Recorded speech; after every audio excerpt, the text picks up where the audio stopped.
Good day and welcome to the 27th meeting of the Joint Select Committee on Local Authorities, Service Commissions and Statutory Authorities, including the Tobago House of Assembly in the 12th Parliament. Today's public inquiry is being convened pursuant to our follow-up inquiry into the 15th report, 11th Parliament, on an inquiry into the current systems and procedures for regulating the operations of pharmacies and the practice of pharmacy in Trinidad and Tobago. This report was initially presented to Parliament in June 2020. We're very pleased to have with us today officials from the Pharmacy Board of Trinidad and Tobago and the Ministry of Health. I would like now to invite the Pharmacy Board to introduce the representatives, and this will be followed by the Ministry of Health. Good afternoon, Chairperson, members of the table. My name is Ricardo Mohammed. I'm the newly elected President of the Pharmacy Board. Here with me today, I have our Secretary, Mr. Sanjay Mohammed, and an Executive Council member, Mr. Quentin Dyer. Thank you. Ministry of Health. Hi, good afternoon, Madam Chairperson, members of the committee. My name is Stephen Boudram. I am the Deputy Permanent Secretary at the Ministry of Health. And today I have the Principal Pharmacist, Ms. Anissa Sibu, and accompanying us as well is our Legal Advisor, Ms. Mala Kaulisa. Thank you very much. I am Suniti Maharaj, Chairman of this committee, and with us today I'd like to invite a member to introduce himself. Good afternoon, members.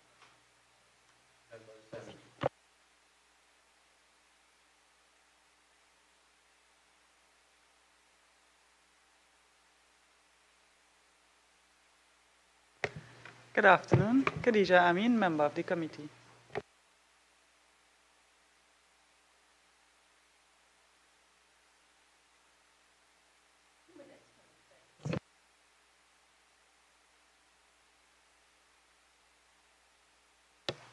Again, good afternoon, Madam Chair, members of the committee, colleagues from the Pharmacy Board, and members of the viewing and listening public. It is generally accepted that pharmacists, in collaboration with other healthcare professionals, perform a critical role in ensuring that patients take their medication properly as prescribed in seeking to improve their health outcomes. Pharmacies are also a key component of the national health ecosystem, providing the avenue to facilitate this critical role undertaken by pharmacists. Pharmacies allow for proper patient counseling at the time of dispensing both prescription and non-prescription drugs and educating clients through health promotion programs.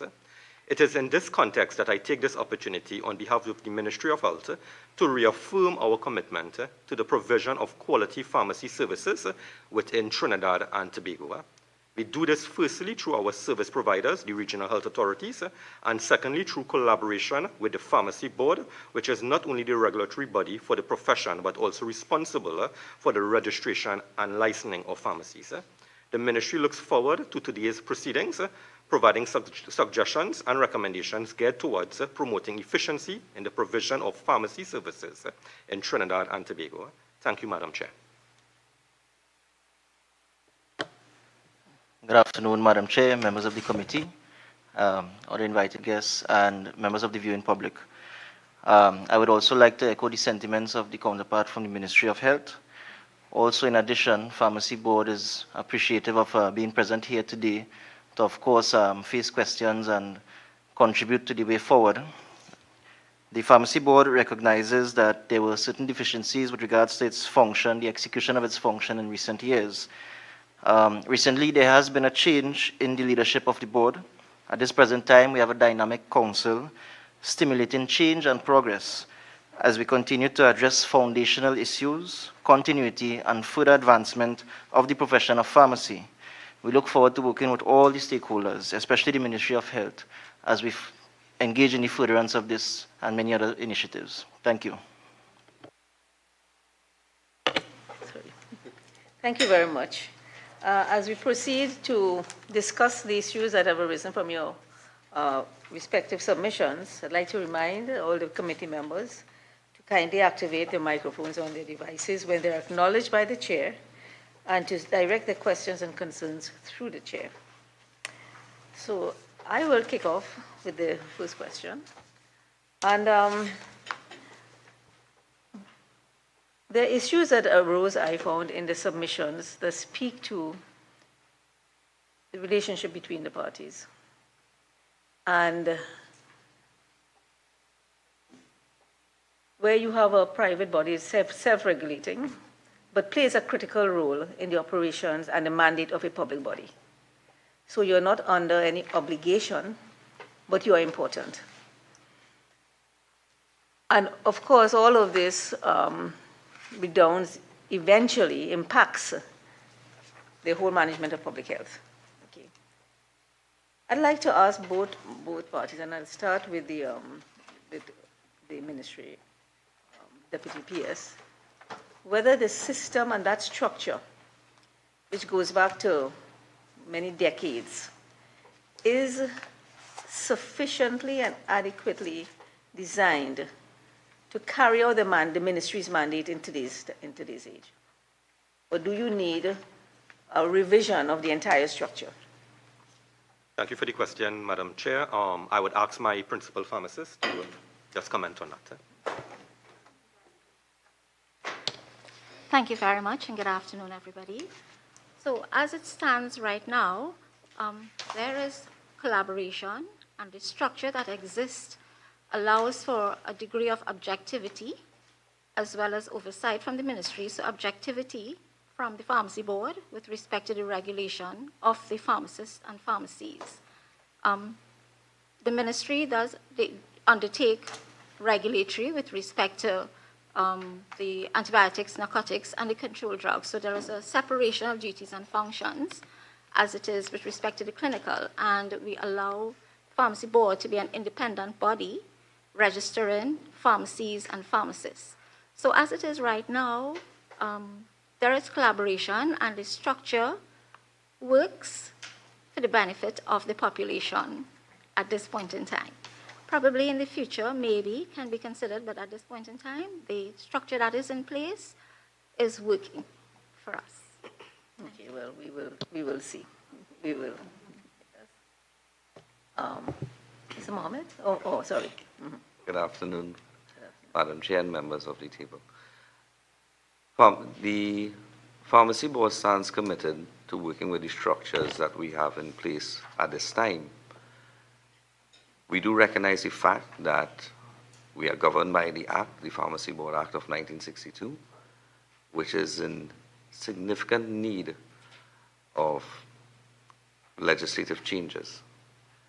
There is the concept of progression, which will entail digitalization, technology, and the Act needs to be upgraded.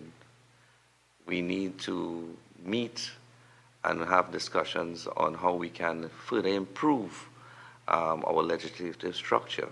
As it is now, yes, it can work because with the new council in play, we are working assiduously together to try to mend the gaps that was there for the last 12, 15 years. And we are increasing our communications with the Ministry of Health. We have plans to have additional meetings so that we can enhance each other and support each other in carrying out the duties and functions of both Pharmacy Board and in conjunction with aiding Ministry of Health and ensuring that the practice of pharmacy is at the highest standard. Gaps and deficiencies over 12 years. Is the ministry saying that it was okay to have a situation like that occur over such a prolonged period? And I want to understand why it was so difficult to solve those problems within as quickly as they occurred.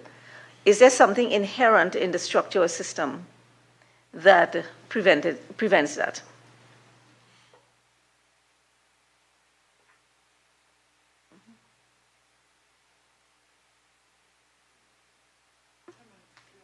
Yes. Well, I should I think I should ask that question of the pharmacy. You raised it, and I think you could elaborate. Thank you, Chair. So just to elaborate, there were significant internal challenges created by a political environment within the pharmacy board, and a lot of, well, we are a new council, so a lot of what we hear, and some of us would have been there to experience, in terms of the management of the board, elections, the holding of elections and meetings were not carried in the way that we expect it should have been. And from that arose significant challenges in terms of the management of the board. There was one president who held office for quite a number of years, and without saying too much, that created challenges in terms of progressing the operation of the pharmacy board and internal issues where certain registers were not updated and processes were not done at the office the way it should have been done. And the reasons extend just beyond political, limited resources, but all of that this present council has been working very hard to address. So yes, it's quite alarming that it took such a long time for these issues to have been addressed, and that speaks to a limitation in the legislation that would have created less than adequate powers to address that situation as quickly as it did. But nevertheless, we are at a position now where we have a dynamic council, a fully involved council, working towards executing the functions of the Pharmacy Board Act. And we're also looking at where the Act itself is deficient in hopes to continue discussion in terms of proposing amendments. Okay, so this is why I asked the question from the start, because we have seen from your submissions the very points about registers not being updated, a number of functional issues. And while you may have a council that is diligent, informed and ready to put itself to work to address these issues, you are subject to another council coming, another individuals that could undo a lot of the work that you did. And I'm interested in how those problems affected the work of the Ministry of Health to the point where you're saying there is no problem, things are working fine. So those problems have no impact on the work of the Ministry of Health? Things like registers of pharmacists and so on not being updated for a long period of time. Sorry, you want to take it? If I may provide some clarity, some of these functions would not have directly impacted the Ministry of Health, in that pharmacists were still being issued practicing certificates and pharmacies were still being licensed. However, the registers as we speak are internal to the Pharmacy Board, which are required to be published as well. So that is public information. That is one thing that I can mention that hasn't been updated as it should have been.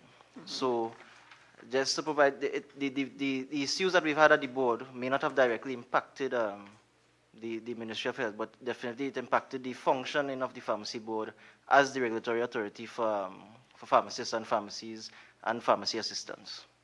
Well, there's certain publications that have to be made to things for the public interest, that the public needs to be updated on certain things that would not have been happening?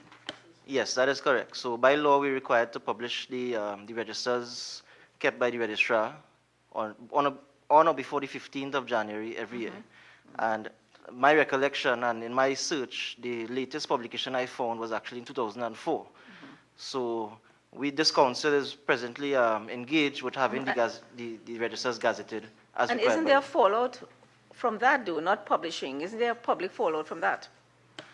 Well, there should have been if someone created the fallout, I guess. This is a register of pharmacists, right? Yes. Who are able to practice.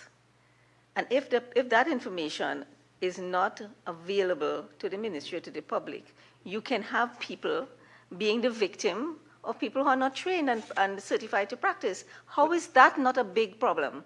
Well, no. Okay, so the register itself is the document that needs to be published, but from the Pharmacy Board also issues a practicing certificate yearly. So once pharmacists we had a situation where a pharmacist's name may not have been entered onto the register at the time of registration. So we have a situation that's created where the pharmacist would have been entitled to be registered and a practicing certificate was issued, but the actual entrance onto the register may not have been done. So the pharmacists were issued practicing certificates yearly. Yes, Member Amin? No, I'm trying to get your face clear that they were issued a practicing certificate in spite of you not having the requisite information to give them that. Is that it? No. So, okay. So let me just tie back to the process of registration of a pharmacist. Once the pharmacist is qualified academically, they apply to the board to be registered. Once they meet the minimum requirements under the law, the board is then responsible for registering that pharmacist. The internal process is the pharmacist will be entered onto the register of pharmacists and then will be issued a certificate of registration, and then subsequently every year they pay the retention fee and then issue a practicing certificate. So what I'm saying is internally at the office there was a gap in terms of keeping that record, that register. But the past council, I'm not certain how they would have kept that record, but obviously in order to issue the first practicing certificate, they would have gone through the process of verification. We know that for sure. So it's not a situation that we have somebody who's not qualified being issued a practicing certificate. It's definitely not that. What it is speaks to the internal processes in terms of that having the register updated. Thank you, Member. Okay, so and that practicing certificate is displayed to the public? Yes, the law requires it to be displayed to the public at the pharmacy where the pharmacist is practicing. Mm-hmm. So, if I could get a little more clarity, so we're saying that entire the challenges that the previous council had has now been rectified. Yes, it at 95% completion. So we expect to see a register published in the Gazette very soon. You members of the public will be able to look at the Gazette and see a registered list of all pharmacists, pharmacy assistants, pharmacies, pharmacy students, and so forth, as registered by the board. When was this? When did your term begin? Our term began on the morning of 19th of April, 2024. Okay. Yes. Through the chair, one of the major issues identified by the previous inquiries by this committee was a manpower issue on the board to conduct all its inquiries, all its business, including visiting pharmacies and so on. Has that matter been addressed? No, not in its entirety. So presently we have a council who is giving freely of their time and volunteering and fulfilling that gap in terms of manpower.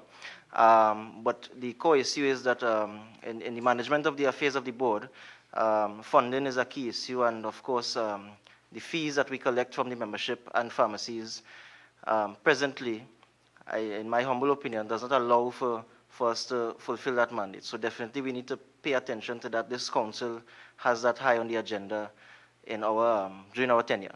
I raise that because I know that you get a subsistence from the Ministry of. Does the board get any subsistence, anything from no, the pharmacy board is funded by the membership and professional fees paid by pharmacies to renew pharmacy licenses and whatnot. So we have a fee schedule in the Act of fees payable to the registrar, and that is how the board is funded. So no subvention from the ministry or anything like that. Right. So you see, I have a concern because clearly it is not just about who are the present office holders. This is an issue that the previous board encountered, you will encounter, and a future board will encounter if we don't correct it. The board survives on the fees, and if the fees are not sufficient to provide the manpower to pay for enough workers to do the required inspections and visits and so on, then we in some problems. The last report sort of been done 2024, you have a big gap which you indicated your current board is working on filling. My question is, does the ministry ever intervene in any way with regards to these inspections, regard to filling the gap? Because you have a manpower shortage. Good afternoon again, everyone. So yes, there are gaps. The board is in the process of what we are calling reestablishing our committees and subcommittees. Now, we took precedence in putting our house in order as the first line of business so that we can function effectively to create all the necessary changes moving forward. So we do get volunteers. We do get volunteers from the membership to go out and do inspections, because pharmacy board inspections would differ from ministries, drug inspectorate inspections, and so forth. In alignment with our act, we would inspect accordingly. We are currently in the process of putting together our investigations and disciplinary committees. That is currently work in progress. But as said before, because our act has not been amended to adjust the fees, these are things that are required to assist the board in completing their duties, to ensure that everything can be put into place. So we are looking forward. We do currently have a team that is being organized to look at all the legislative amendments and the requests that we would need to make to ensure that the board functions as it's supposed to. Right. Now, I know too that in a previous inquiry we had here, it was noted that numerous requests have been made by the board to the Ministry of Health to increase the annual fee that is paid by the pharmacist. And the last increase was occurred 20 years ago, when the fee was raised from $100 to $150. So therefore, pharmacies, not pharmacists, pharmacies contribute $800 a year to the board. And that, in the scheme of things 20 years ago, that clearly needs updating.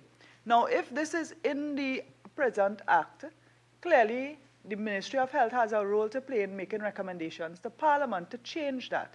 And one of the things that they could do is make a recommendation that the fee could be changed by an order as opposed to having to go back to Parliament. Has the ministry made any such recommendations? Because this thing has been going on for years. Has the ministry made any recommendations in this regard? Madam Chair, through you, I'll ask the legal advisor to comment. Good afternoon, everyone. I'm not in a position to confirm the statement that was made with respect to the ministry being in receipt of submissions from the previous pharmacy board and/or councils in submissions or requests for increase in fees. Notwithstanding, what I will say is that the ministry's established process with increase in fees of any of the regulatory bodies that fall under the ministry requires that a submission come from the respective regulatory body. The submission must have the appropriate justification for the increase in fees. It must also be accompanied by audited financial statements to show that that regulatory body is in good financial standing and that the request is not being made out of any financial impropriety. And then the ministry will consider that policy request and make the necessary changes to the legislation in accordance with the law and the established processes for doing so. Well, in all fairness, the previous representatives of the Ministry of Health did indicate to this committee that they were waiting for audited statements. And of course, that would have been some time waiting. They wanted the audited financial statements from the pharmacy board. So now the ball is back in the pharmacy board's court.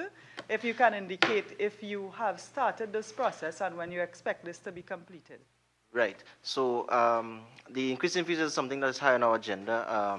With regards to the audit, no audit was done for quite a number of years.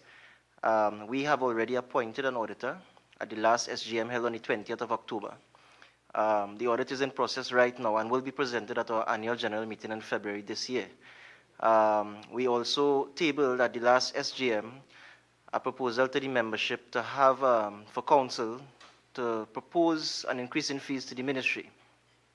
So that is something we're also working to vote on at the annual general meeting, whereby we could take a proposal to the ministry after having completed the special purpose audit for the period 2024, because of course we're unable to audit past years at this present time. So that is being looked at, and once the board agrees at the annual general meeting on the way forward, the council will review and then write to the minister to have the Ministry of Health to have make the changes. Is it that you're proposing a waiver of some part of this 20-year period? I think that would be in the interests of the pharmacy board and its functions to propose that at this present time, because the fact remains that auditing those times will definitely, based on the state of the records at the office presently, I don't foresee that anything will come of the audit except what we already know, which is a lack of good accounting principles. But are we looking here at a problem of compliance and lack of enforcement in relation to an entity being allowed to not submit audited accounts for 20 years and not meeting the legal requirement, for example, to have updated registers? What is the role of the Ministry of Health in ensuring compliance like that? Does it have a hands-off position? Chair, I would ask the legal advisor again to comment on this, sir. I can't get too specific, Madam Chair, but what I can say is that where it is that there is an obligation in law for any regulatory body to submit information, records, reports, financials to the ministry would normally seek to, and I want to be careful here because the level of enforcement would be limited, but we would request, continuously and try to follow up with the entity for the submission of the documents. But based on what we're hearing, something fell down in this case for such a situation to occur at the pharmacy board. So while one might appreciate a person may be in a job recently, there's the onus here to research before you come to this committee and not to be in a position to say, well, you're not aware and so on. We have got submissions from both parties that point to the issues that are being raised here today.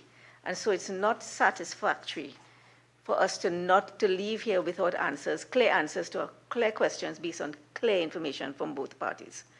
Okay, so I'd like to ask Member Hislop. Thank you, Madam Chair. Just to follow up on the fees issue, how many registered pharmacists do you have in your system? Attempts have been made to sanitize the list to remove deceased pharmacists respectfully, and but notwithstanding that, on the current list, given that there may be a few outliers, approximately 1,725 names appear on the list at this present time. But again, that is subject to change as we further sanitize the list and in preparation for publication.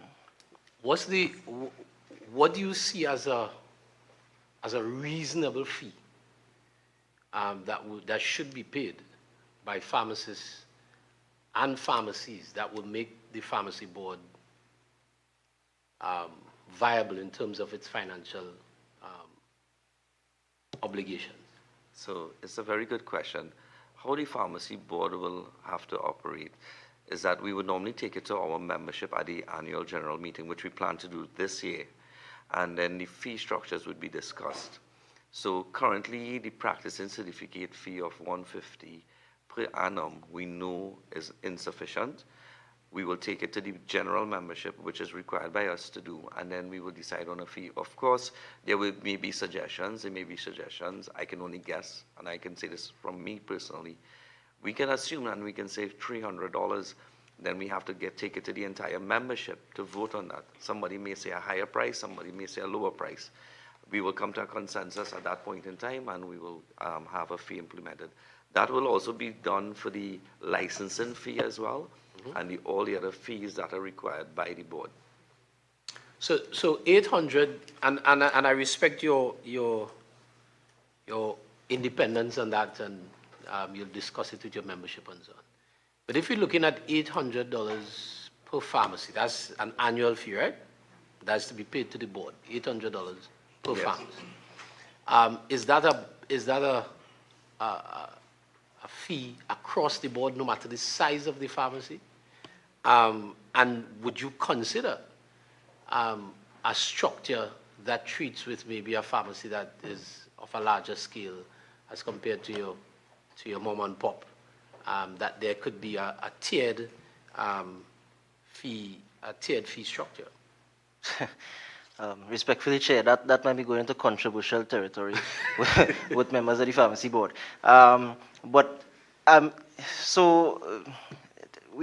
The whole idea, as Secretary Treasurer, I'll respond to your question concerning, through Chair, what I think is a appropriate fee. The thing is, it has to be in line with what our functions and what we need to do. So we have legal costs, we have inspections costs, and then we have a mandate to advance the profession as well. Right. So all of those things need to be adequately funded. Again, and I could quote fees right now based on my personal experience being in office for just over 9 months. Right. Maybe a pharmacy should be paying at least $2,500 a year, and pharmacists maybe $500 a year. But again, that's my personal opinion based on what I am seeing the office needs. What the board will say and what the council will decide eventually is up to the numbers game at the end of the day, and based on budgetary projections and whatnot. I'm not sure, have I answered your I think, but Madam Chair, my final follow-up as it relates to this. I know you may not be able to treat with it because you just came in and the records are not where they should be. But in terms of delinquency from both pharmacists and pharmacies with regards to their fees, I don't know if I missed something, or if you could clarify whether you have that information that you could share. Okay, so in terms of the delinquency, you're referring to pharmacists who would not have paid the annual retention fee for a particular year? Yeah. Okay, so to clarify that, the law requires that pharmacists remain financial with the board. So even if a pharmacist fails to pay the annual retention fee as required by law on the 15th of January, no later, the council may remove the pharmacist from the register of pharmacists. But that hasn't been done, and it's not something that we're looking at right now. However, if a pharmacist decides to practice and they haven't paid their fees for a number, let's say last year they didn't pay for 24 and they didn't pay for 25. What they have to do is pay for 24 and 2025 at this present time. So just to clarify this, the law states that you have to pay your fees in order to practice. In order to remain on the register. In order to remain on the register. And there are two fees that a pharmacist could pay. The first one being the annual retention, which is $150, and that entitles them to receive a practicing certificate and obviously practice. The other fee is a non-practicing fee, which is $75, and that allows them to pay the fee, remain on the register, but they're not allowed to practice if they pay that fee. But basically, so if I understand what you're saying, that is the law, but that may not be being followed from all pharmacists at this point in time. No, all practicing pharmacists. All practicing pharmacists. Pay their fees. All practicing pharmacists, because they're not issued a practicing certificate until they pay the fees. So the practicing pharmacists are up to date. Yes. Throughout Trinidad and Tobago. Yes. Rest assured, all pharmacists practicing will be issued 2025 practicing certificates. Okay. And how, as a member of the public, am I to be made aware, outside of the register being posted, how am I to be made aware that this particular pharmacist has paid his fees and his or her fees and should be practiced? So the law also requires a pharmacist to display their practicing certificate at the establishment in which they're practicing. So, of course, the member of the public has the right to question whether or not the person they're dealing with who is claiming to be a pharmacist is in fact possession of a practicing certificate. And so you're saying to the members of the public, we can act like police officers when we go to the pharmacy. We can ask to see the license of the pharmacist. Well, based on how law is construed, you shouldn't have to ask. It should be on display. It should be visible. Yes. Right. So if you have to ask, then I suppose it's not being displayed. All right. Yeah. And in terms of pharmacies and their fees? Pharmacies fees, well, again, no issuance of licenses without payment of the renewal fee. So again, once a pharmacy has a license, they would have paid the renewal fee of a pharmacy license. Have you had to close down any pharmacies who have not paid their fees? Right. Had to. Yes, we were aware of pharmacies in 2024 who had not been issued for licenses as late as maybe June, July. And at that time, we took over in April. And again, we have so many foundational challenges right now that closing of pharmacies, we would have written correspondence to them and advised them to immediately apply for licenses and whatnot. Some of them cited numerous challenges, not being able to get pharmacists and whatnot. We are assisting to address all of those concerns, but our focus right now is, and we're almost there, completing the foundational issues at the office so that our processes at the office would allow for us to take these things further now in terms of disciplinary action, as the case may be. So in the meantime, so just take me a little step by step into what you just spoke about. You came into office in a particular time. You recognized that there were pharmacies who were not up to date in terms of their fees and were not or should not be dispensing medication and so on. You didn't close them? So the powers under the law is very limited in terms of that. So we don't have much to do except write to them and then obviously take it to the authorities thereafter. So once we are aware of a pharmacy that is operating as a pharmacy without a pharmacy license, we inform them inform them that they need to get either closed, they need to close until the point that they issue a pharmacy license. Whether or not they comply, we're still working on strategies to deal with non-compliance. But again, the inspection team committee is working very hard to ascertain whether or not there are establishments out there. As of right now, we're not aware of any establishments practicing as a pharmacy without a pharmacy license, as of right now. Thank you. Just for my edification, what is the fee for the pharmacy and the fee for the pharmacist? Annual retention fee for pharmacists is $150, and the renewal fee for pharmacy license is $850. Is it still of benefit to the industry and to the public health for the ministry to determine fees, or is a fee something that would be better placed, not in the law, but in the hands of the entity in terms of managing your operations at the standard that you need to? Because I don't think that you have poor pharmacies in this country. The kind of profits we see reported by some of them, this is a high-income operation. And to make it a political issue where a government has to raise fees or not, creates this very problem where you need much more money to operate at the level and hold the industry to high standards. Okay. So I would like to hear both sides on this as to whether this is an anachronistic provision in the law or whether it satisfies certain public interest requirements. Referring here to the requirement for the ministry to approve fees, which, as we're seeing, is an issue that takes a long time to be dealt with.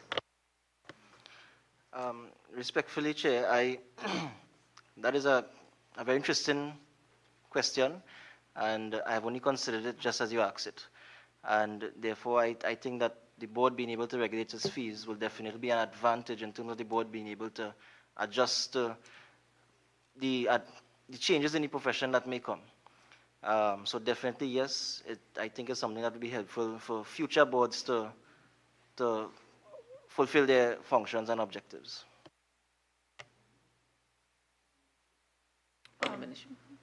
Chair.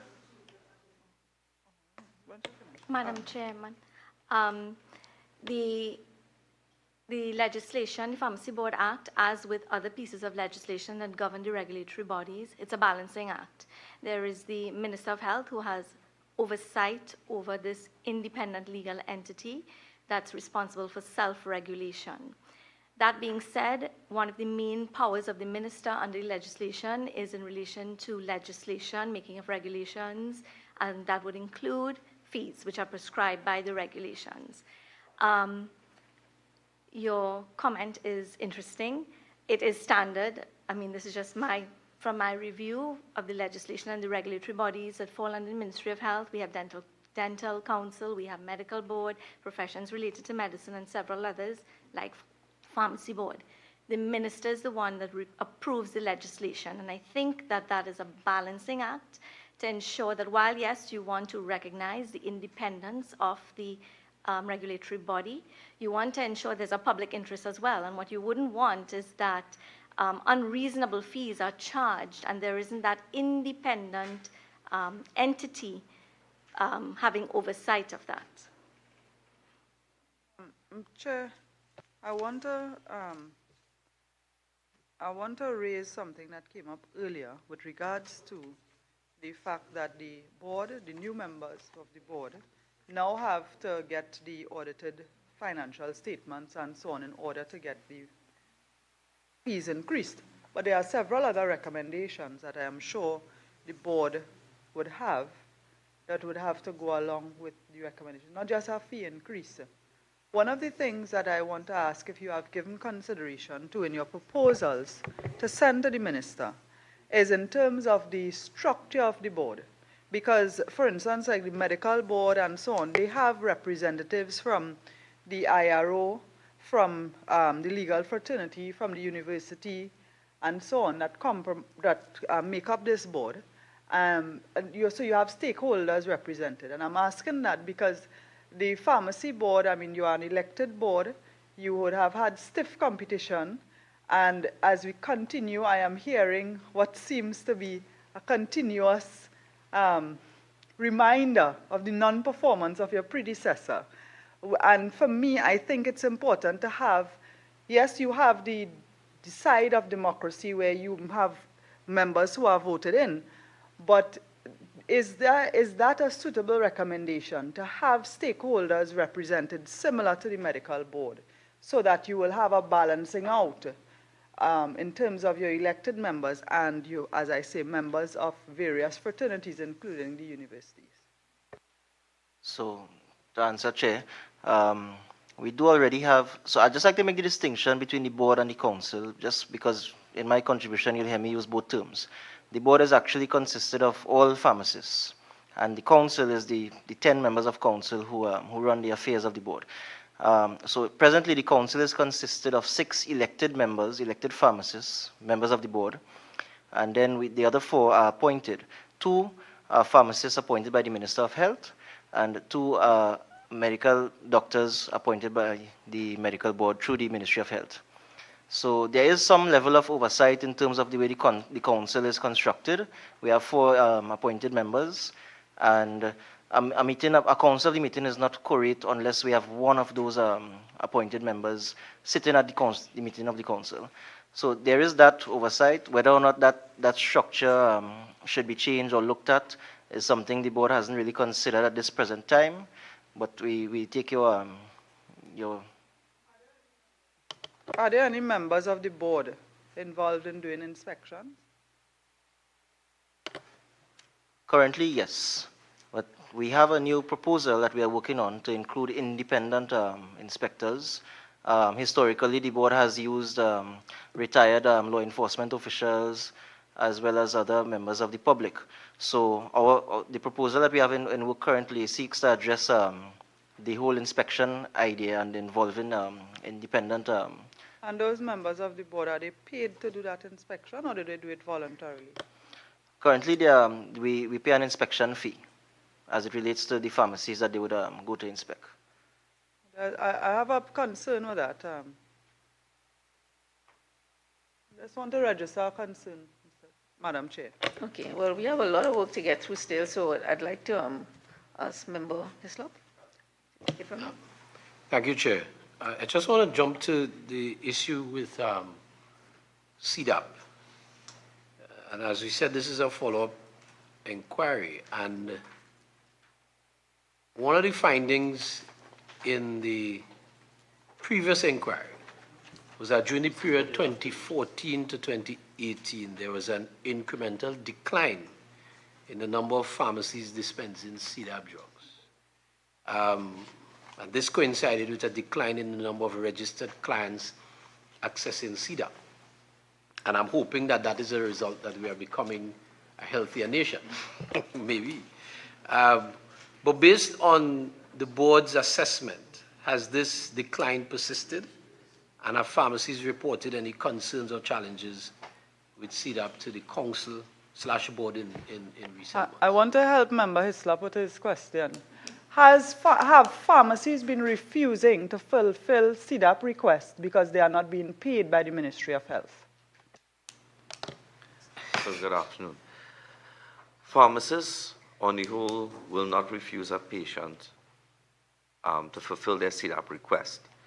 What tends to happen is we are mandated to place orders in a certain time frame so that we get deliveries on time.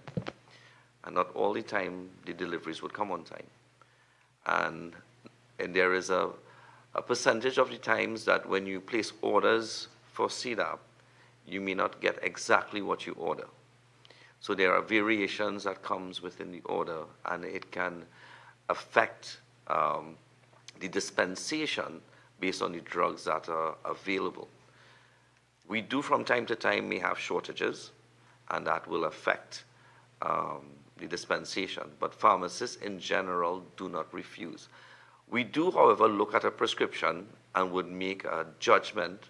For example, if you have 6 or 7 items on a prescription, and at your point in time at your pharmacy, you may only have 1 out of that 6 on the Sedap, it may be prudent to advise the patient that if they visit in the next pharmacy, because we tend to communicate as colleagues, you may be able to get all there, as the case may be. It's not a matter of refusing the prescription, it's a matter of doing logistics in terms of the distribution of it. Now, a patient can come to a pharmacy and fill part of that prescription, or we can fill what we have, and they can feel free to go to any other pharmacy and get the balance filled if it is not available for whatever reason, or if the delivery did not come on time. Is this an occasional problem or chronic problem? And Yeah.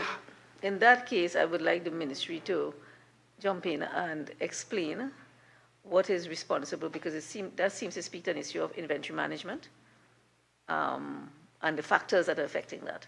From the pharmacy level, we do, however, experience from time to time. Now, there has been a lot of improvements, I must say that. But at the same time, we still have been experiencing shortages and variations with deliveries. And we still have to put a cap on to figuring out if this is due to a global situation that is affecting the country or otherwise. Could you identify some of the critical shortages that may be related to critical illnesses?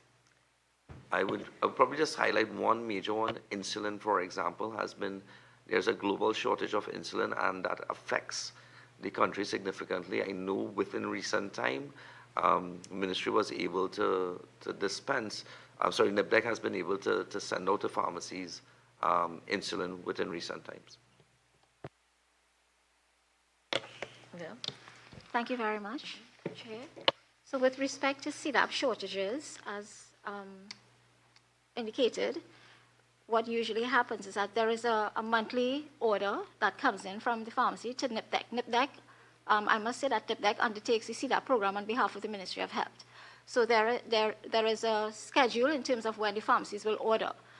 This has been ongoing, and what they usually do as well is that there can be a supplemental order between the monthly orders, which would suffice, or which would take up the gap, the so to speak, shortage gap of the items that one particular pharmacy may not have. So that was one measure that the ministry would have advised NIPDEC to put in place in order to treat with the shortages of the medicines for the clients.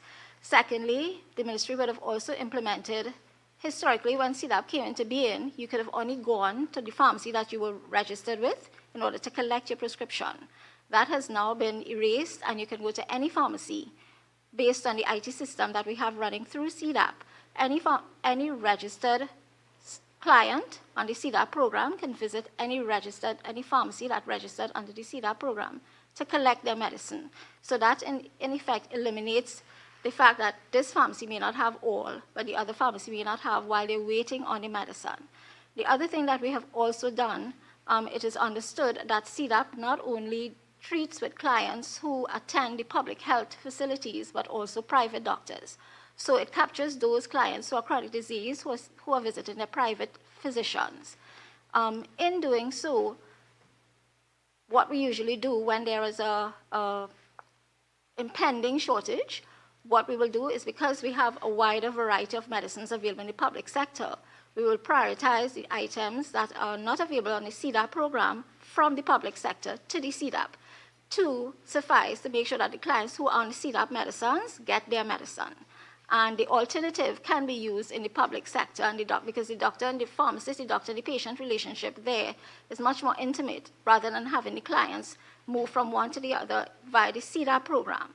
So the medicines at the hospital, again, is a wider variety of medicine, and there can be alternatives written, whereas the Sedap program has a stated 51 items, so it's only those items that you will be able to get there. So we prioritize giving to the Sedap program as opposed to the public sector, where we can integrate or we can use alternatives in the program. So one, we would have had the supplemental, which is a submission of the requisitions in between the monthly order schedule. Two, we would have eliminated the fact that you can only go to one pharmacy. Now you can go to any pharmacy that you're registered with. And three, prioritization of the medicine on the Sedap program itself through the public sector delivery. How prompt is the ministry in settling its bills to pharmacies within the agreed time frame? Okay, Chair, because the program is undertaken by NIPDEC, we would have to get back to you with respect to that, because NIPDEC usually does that part of the program for us in terms of handling bills. Yes. Be someone from the pharmacy board could have that information.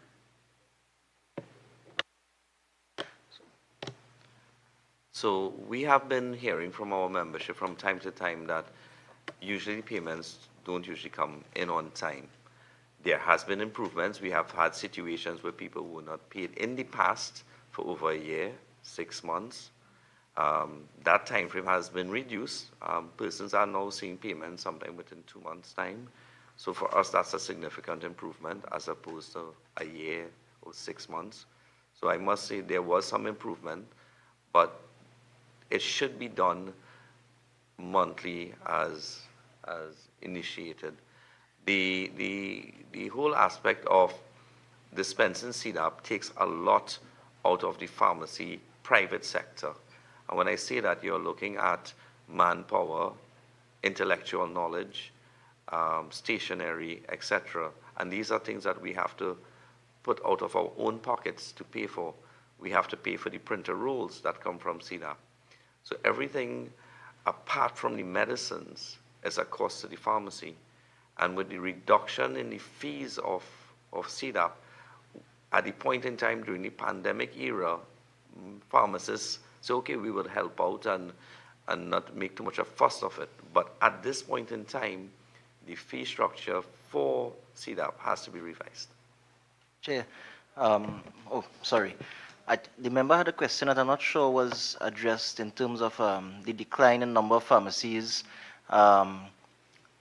having Sedap. Accepting Sedap. Yes. So what I would say is that, yes, for some years, Sedap did halt issuance of stations to pharmacies or approved pharmacies under the Sedap program.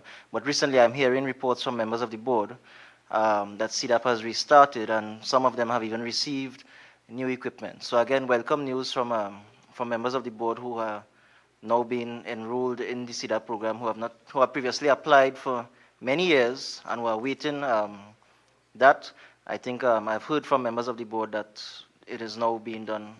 You see, Madam Chair, when I, as a representative of the people, when I come here and we get the answers from the technocrats, what is important for me is for the public to get a sense that we are identifying the problem that affects them. And for quite a number of years, patients, members of the public who go to the pharmacy are being turned away from Sedap. And we have this happening in the face of many of the most vulnerable, being removed from getting disability grants or getting food cards taken away from them, where they would expect to get some medication from Sedap, they now have to spend money because they are being turned away at the pharmacy.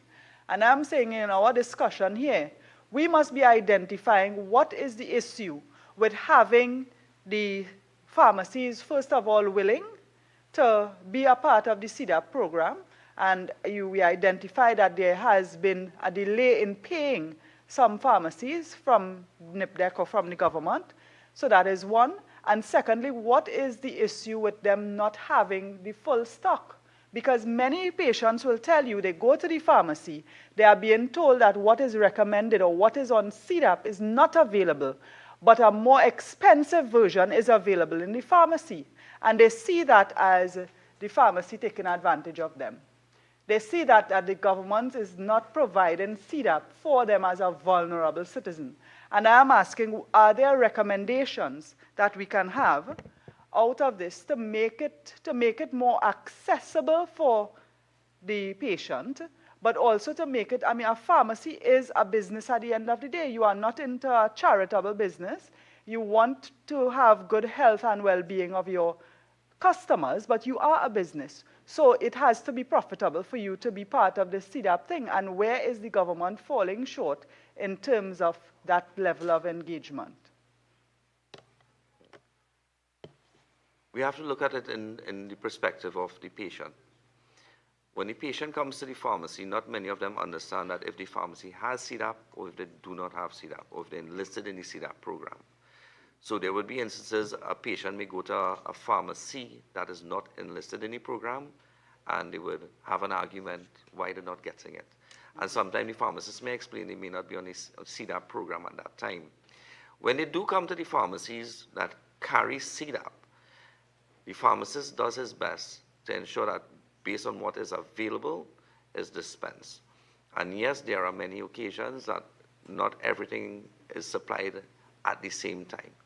So we have to look at the distribution of the Sedap medication and the quantities at which they are distributed within different pharmacies. So there must be upgrades on the allocation of how they distribute based on consumption. I think they try to do a very good job with monitoring their system and doing so, but there's still work that needs to be done. I think shortages is what affects the Sedap system. Now, the drugs that are usually supplied on Sedap are usually generics. You would tend to find more brand name products on the retail sector. Even within the hospital sector, they may carry some brands, but they also carry some generics as well.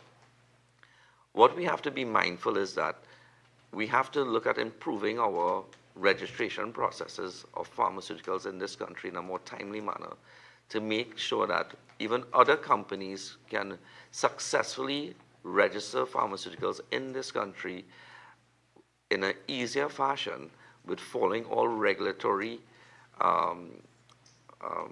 practices to ensure that we provide safe and effective drugs to this country. There are many small companies who need to, who has the ability to import generics, wide number of generics from reputable companies abroad. I think what is important and crucial is that we need to improve on the processes and the timeliness in which drugs are registered for sale in this country. And that leads me to a follow-up question I wanted to ask, and maybe the ministry could answer. Are all the drugs purchased for Sedap properly registered? Or are there cases where they have been tendered and registered after? Thank you very much, through you, Chair. So at this point in time, based on the tender process, all of the drugs, as far as I'm aware, are registered before, because it's the same set of drugs that you get in the public sector. So for a drug to be able to be awarded, the criteria is for the drug to be registered. All right. Yes. Thanks. Can I can just continue. Right. So what I also want to state is that in cases where there may be delays in the supply and we realize that the supplies are going to run out, what we usually do is, I'm just explaining the process. NIPDEC will then will say to us, or they want to do what is called a request for quote. That's like an ad hoc purchase.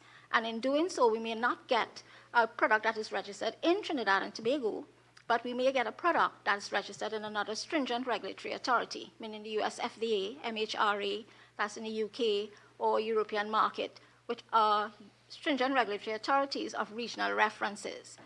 That being said, the application will come to us before the product is being imported. However, we will do the due diligence. That's the competent authority of the Ministry of Health. As the Office of the CMO will do due diligence based on his technocrat's recommendation. There are certain pieces of documents that we require for registration, which are the same pieces of documents we will review while the application is being submitted for registration. And those pieces of documents will be the complete pharmaceutical product certificate, the good manufacturing practice certificate, the batch quality release, because we want to make sure that that particular batch that has been produced of this medicine meets the standard and quality for safety and efficacy. We also require the proof of registration in the SRE.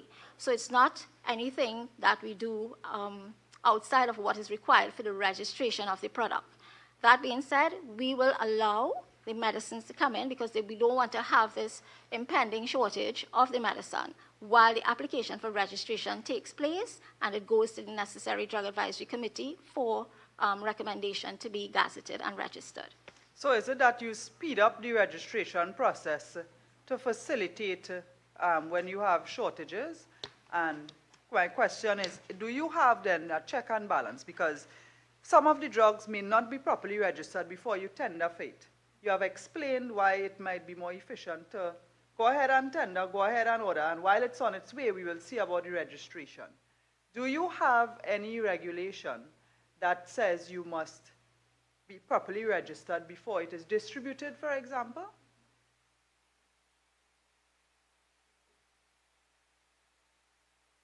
Because the concern here is not to allow unregistered drugs to reach to the pharmacy and the customer. Thank you, Madam Chairperson. Any drug to be imported, distributed, offered for sale in Trinidad and Tobago, any new drug must first be registered. So my understanding in relation to the principal farmer's comments in relation to the exception, that is in particular relation to where you have critical drug shortages on the Sedap program, which is not a drug that is being offered for sale. Okay, but we are hearing about the suitcase trade and the drugs that are beating the system, as it were. I'd like to hear somebody from the pharmacy board talk about the effectiveness of that system for the registration of drugs and what is actually occurring in the industry and on the margins of the industry as well. So we'd like to ask Member of Council, Mr. Quentin Dyer, to have this one. Hi, good afternoon, Chair. From our experience, with regard to the actual supply of the drugs within the country, it may not necessarily be an issue with regard to the Ministry of Health. It may be an issue with regard to the customs and the importation of the drugs into the country. There is a gap, and our submission indicated this as well there, where we believe the ports of entry, there is a gap in the ports of entry where unregistered drugs come in. And as you pointed out there with regard to the suitcase trade, it's not necessarily, now, the way the ministry functions and so on, the way Food and Drug functions, they have officers there, but somehow they are short-circuited and bypassed. And these unregistered medication is coming into the country. And that, for us, it's from where we sit in the pharmacy board, it's a customs issue. It's not necessarily a ministry issue. But Food and Drugs and they from the Ministry of Health? Yes, that is correct. So, and they are the critical resource from the Ministry of Health that is working with customs. So I don't think this is purely a customs issue what's happening with food and drugs at the port, at those points of entry? Well, that's a question. We have that same question as well, Chair. So if I may add, Chair, sorry. Additionally to what Mr. Dyer contributed, I'd like to draw an example. I think everyone here is familiar with the drug Ozempic. Ozempic, to my knowledge, is not registered in Trinidad and Tobago at this present time for sale. However, you'll find that it is widely available for anyone wanting to use it. And where it's available is not at pharmacies. It's available at beauty parlors. We see advertisements on Instagram. We see gyms advertising. And you have certain persons even offering it for delivery. The whole idea is our regulatory framework at the level of food and drugs, pursuant to the Food and Drugs Act, gives guidelines as to how, what is a drug, which is what a definition, the legal definition of a drug is something that I think we need to look at as well. But more importantly, the regulatory framework is seeking the person who intends to import for sale and distribute for sale. The onus is upon that individual to apply for registration and have that, that drug registered for sale. A drug like Ozempic is making waves around the world. We see about its abuse where certain side effects are prominent and affecting public health at that level. And we see that in Trinidad and Tobago, because it's not registered and it's not at the pharmacy where pharmacovigilance is being practiced, it ends in the hands of persons not trained to administer or guide that process. And those institutions, they are not under the purview of the Pharmacy Board Act. There's limited powers that I could see at this time to address those serious issues. So is it that our regulatory framework is so stringent that it elicits the illicit trade of unregistered pharmaceuticals? Case in point, during COVID, a popular item, emergency, is something that everyone here, I think, is familiar with. Emergency is not registered for sale in Trinidad and Tobago. The whole idea is, and I have had members of the board reporting to me that emergency was seized from the pharmacies by Chemistry, Food and Drugs Division because it is not registered. So when you look at the law, yes, it is illegal to have it in the pharmacy for sale. But is the product itself injurious to public health? During COVID, it was quite useful in fulfilling that demand for vitamin C's and other immune products. But the whole point is, emergency is widely available in other regions, for example, the United States of America. And is the product itself, what is the challenge in having something like emergency being registered in Trinidad and Tobago for sale? And what I am hearing from members of the board is the fact that suppliers, manufacturers, our market is so small that I'm guessing, this is reports from members, right, that they're not being supplied with the information that they require to have it registered locally. And because of the volume, you might say, man, that's too much work for $2 in sales, right? So the persons wishing to apply for it to be registered may not necessarily be in possession of the information that is required by Food and Drugs to have it registered.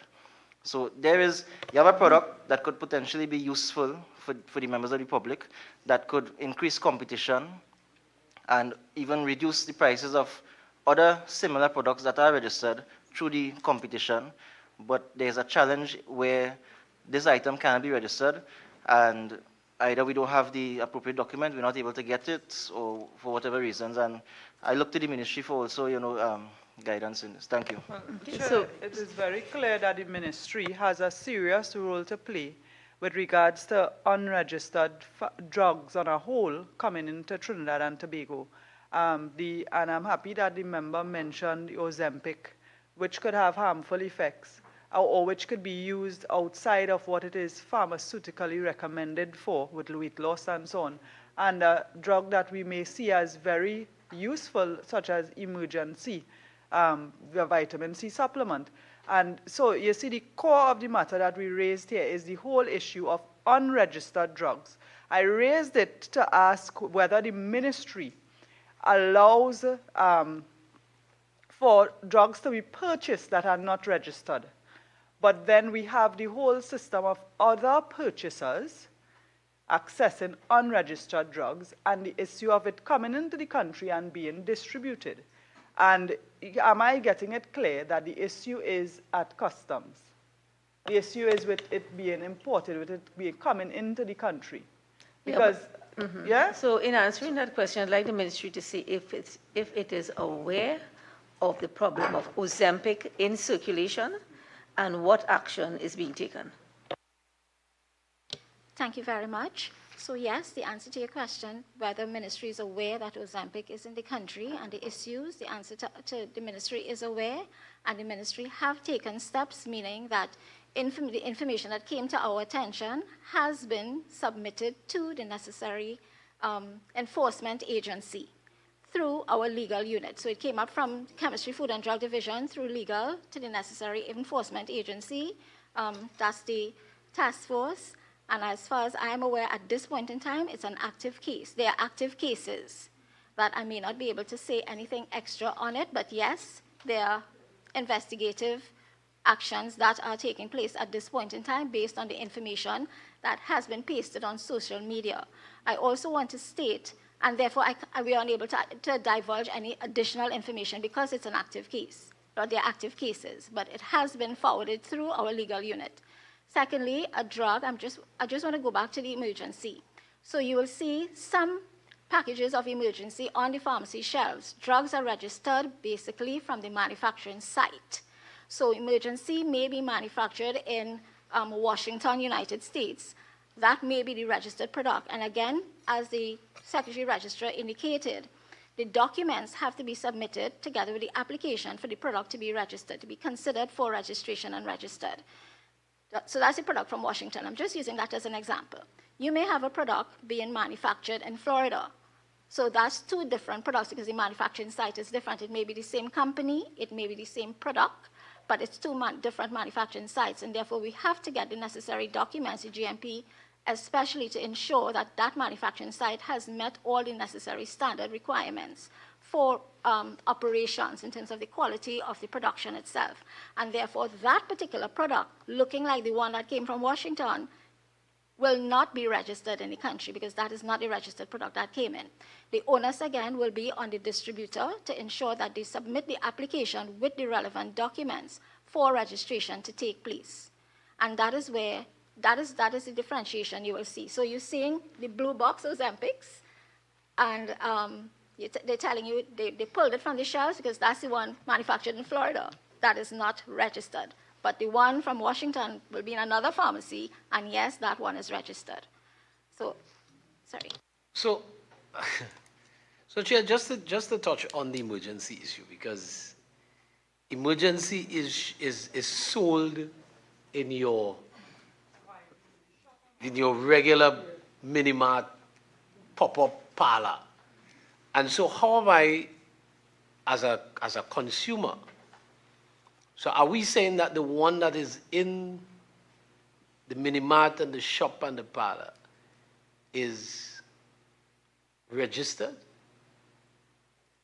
with the ministry? Okay, so first to begin, the shop, the parlor, the mini-mart, the quick shop, they have to get what is called the OTC license in order to sell products on Schedule 2 of the Pharmacy Board Act, which is a specific list of items. Right. And that must be clearly displayed. So that's part A. Part B, and I hear you clearly in terms of where it is, and in most cases, it may be or it may not be the registered product, and I hear you clearly because the average person on the street is unaware of it, if it is registered or not.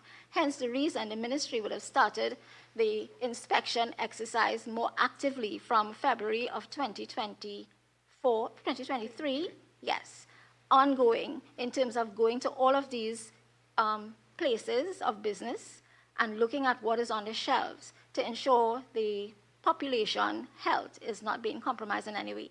But at this point in time, once you start doing that, you will always find they stop the process for a little bit, meaning that, okay, we came and we seized this amount from this shop and parlor and whatever, and the pharmacy came off. But then further down the road, 2 or 3 months down the road, you will see it come back up again. And we've been trying to advocate to the national population to, sorry, the retailers to ensure that you purchase your products from So let me ask you, so okay, so why wouldn't the ministry look at the importer and distributor instead of treating with the retailer? Because if you wanted to treat with a problem, you go to the root. So obviously the root is the person who is importing the item into the country, and if it is an unregistered item, it gets into the country via the importer, who more often than not is the distributor. So why not deal with the source, which is the importer and the distributor, instead of going to all these little mini marts all over the place? Okay, so in order to get to the importer, distributor, we have to get it from the shelf and figure out from your invoice who you would purchase it from. Okay. But that is a failure of the Food and Drugs authorities that Correct. you have at points of entry. That's right. So, okay, so I can speak to that part of it there. At the points of entry, we do have a presence, both at the airport, the seaport, and now at the courier bond. But it's not everything is brought to the attention of the Chemistry, Food and Drug, the inspectors at the ports. They are imports, shipments that come in, but they do not see, they don't have sight. Even though they are there, they don't have sight of every single shipment that is coming in. Because customs, like I said, the border protection, they're the ones who see everything that's coming in. And they will refer certain things on what we call the SCW system, the single electronic window. They refer to Chemistry, Food and Drug.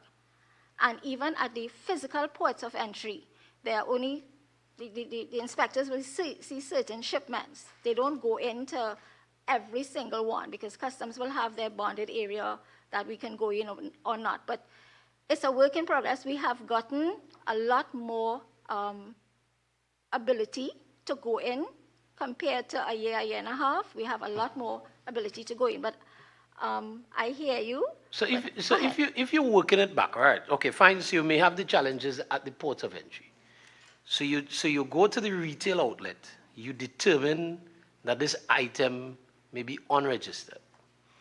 How do you then work it back to the distributor and have the distributor or the importer?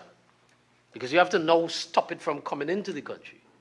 So at the retail, you find out that this product is unregistered, but you're going to still run into the same problem at the port of entry. So how do you then stop this unregistered product from coming into the country? Or is it that you don't seek to stop it, but you seek to have it registered? Or is it even legal for it to be imported if it's not registered? Come back to the first question. So it goes back to the ports of entry. So who is breaking the law, or who is accepting a bribe to allow unregistered things to come in the country? That is how it gets what it gets to, you know. So how many importers of unregistered drugs have been penalized? And who penalizes them, and what is the pay? Are people charged for this? And how many cases? Mm-hmm. Madam Chairperson, since the ramped up inspection exercise by Chemistry, Food and Drugs, which started on about January to February 2023, right now the Ministry of Health has made 84 referrals of breaches, and this would be for 84 pharmacies in breach of various provisions and contraventions, including the sale of unregistered products under the Food and Drugs Act. And these are referred to whom? The TTPS. And has anybody been charged? Not to my knowledge. That is astonishing.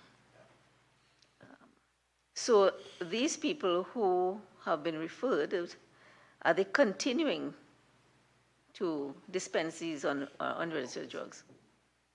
Is there anything, any power you have as an interim power to stop that? So, Madam Chair, once we get the invoices, it ties back to the importer.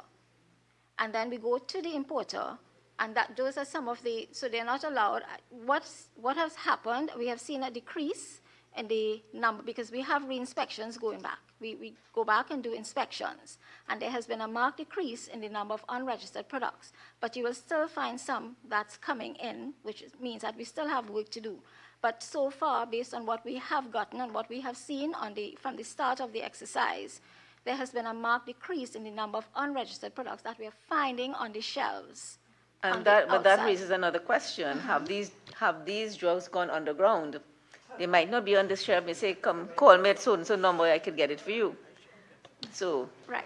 So that's another one in terms of the online advertisement, which is something that we are also seeing on the media. And again, that has also been referred to the TTPS because advertisement of third schedule is definitely a breach of the Food and Drug Act. But again, the importer is the one that, because if they do not have the bills, we can't go back to the importer. Hence the reason we would have strengthened the presence at the ports. There was no presence at the courier ports. There's a presence at courier ports at this point in time. We have implemented the presence at courier ports together with the sea and the airport. So we have ramped up that where we are now getting a lot more cases of unregistered products coming into us. And yes, we are doing a lot more seizures. But at the courier, there is no way that the importer would bring it in there, and then customs will call us and tell us this is something that come in, is it registered or not? We come in, we do the seizure, we ask to get the person, and when we try to get in contact with the person, nobody comes up. Which branch of the police service are these matters referred to? Is it fraud or anti-corruption? Pursuant to discussions that we had with the Commissioner of Police, it's sent directly for her attention, and there is a special team of officers that was assigned to work with the ministry to deal with this particular issue in terms of breaches, unregistered drugs under the Food and Drug. And you started this drive 2 years ago, in January 2023? Yes. Okay. Outside of the two that we raised this afternoon, Ozempic and emergency, could you just share with us some of the more popular ones that may be unregistered, that members of the public may be exposing themselves to unregistered medication and so on? So I will venture to say that we have seized items such as candy sartan, Atacand, which is used for hypertension, some esomeprazole, Nexium as well. So I'll just venture to say could you just break that down for Nexium for the stomach. For the stomach. Nexium, acid reflux. Yeah, I know, yes. I'm just... But I also want to say that Customs and Excise do have their internal enforcement agency, so that when such things come into their possession and under their radar, they will have to start their process in terms of investigation, and under Customs Act, they can also prosecute under the Customs Act, as far as I'm aware. There's one other thing that I want to say. Mm-hmm. Good afternoon. I just want to weigh in on I'm trying to put everything together and weigh in on this as logically as I can. We must look into the importation of drugs and regulating of drugs as seriously as we can to ensure the safety for patients. But we must also look into stratifying how much regulation do we need for vitamins versus third schedule drugs. And we have to look at what is given as free sale in the United States of America, which has a very stringent authority, monitored by FDA, and there are things that are sold by reputable companies there that we can make arrangements to make the process easier for importation of simple pharmaceuticals, especially vitamins like emergency, accessible by any pharmacist or pharmaceutical small company who may be interested in bringing these products in through the correct channel. By doing so, we can alleviate some of the corrupt practices for people bringing in illegal or what we will call unregistered products. So we must refine the system at Chemistry, Food and Drugs to make the importation a little more satisfactory when it comes to simple items versus third schedule items, which we know should be paid more attention. Now, with regards to these things being sold in mini-marts and so on, the Pharmacy Board is of the view that we have a lot of pharmacies in this country at this present time.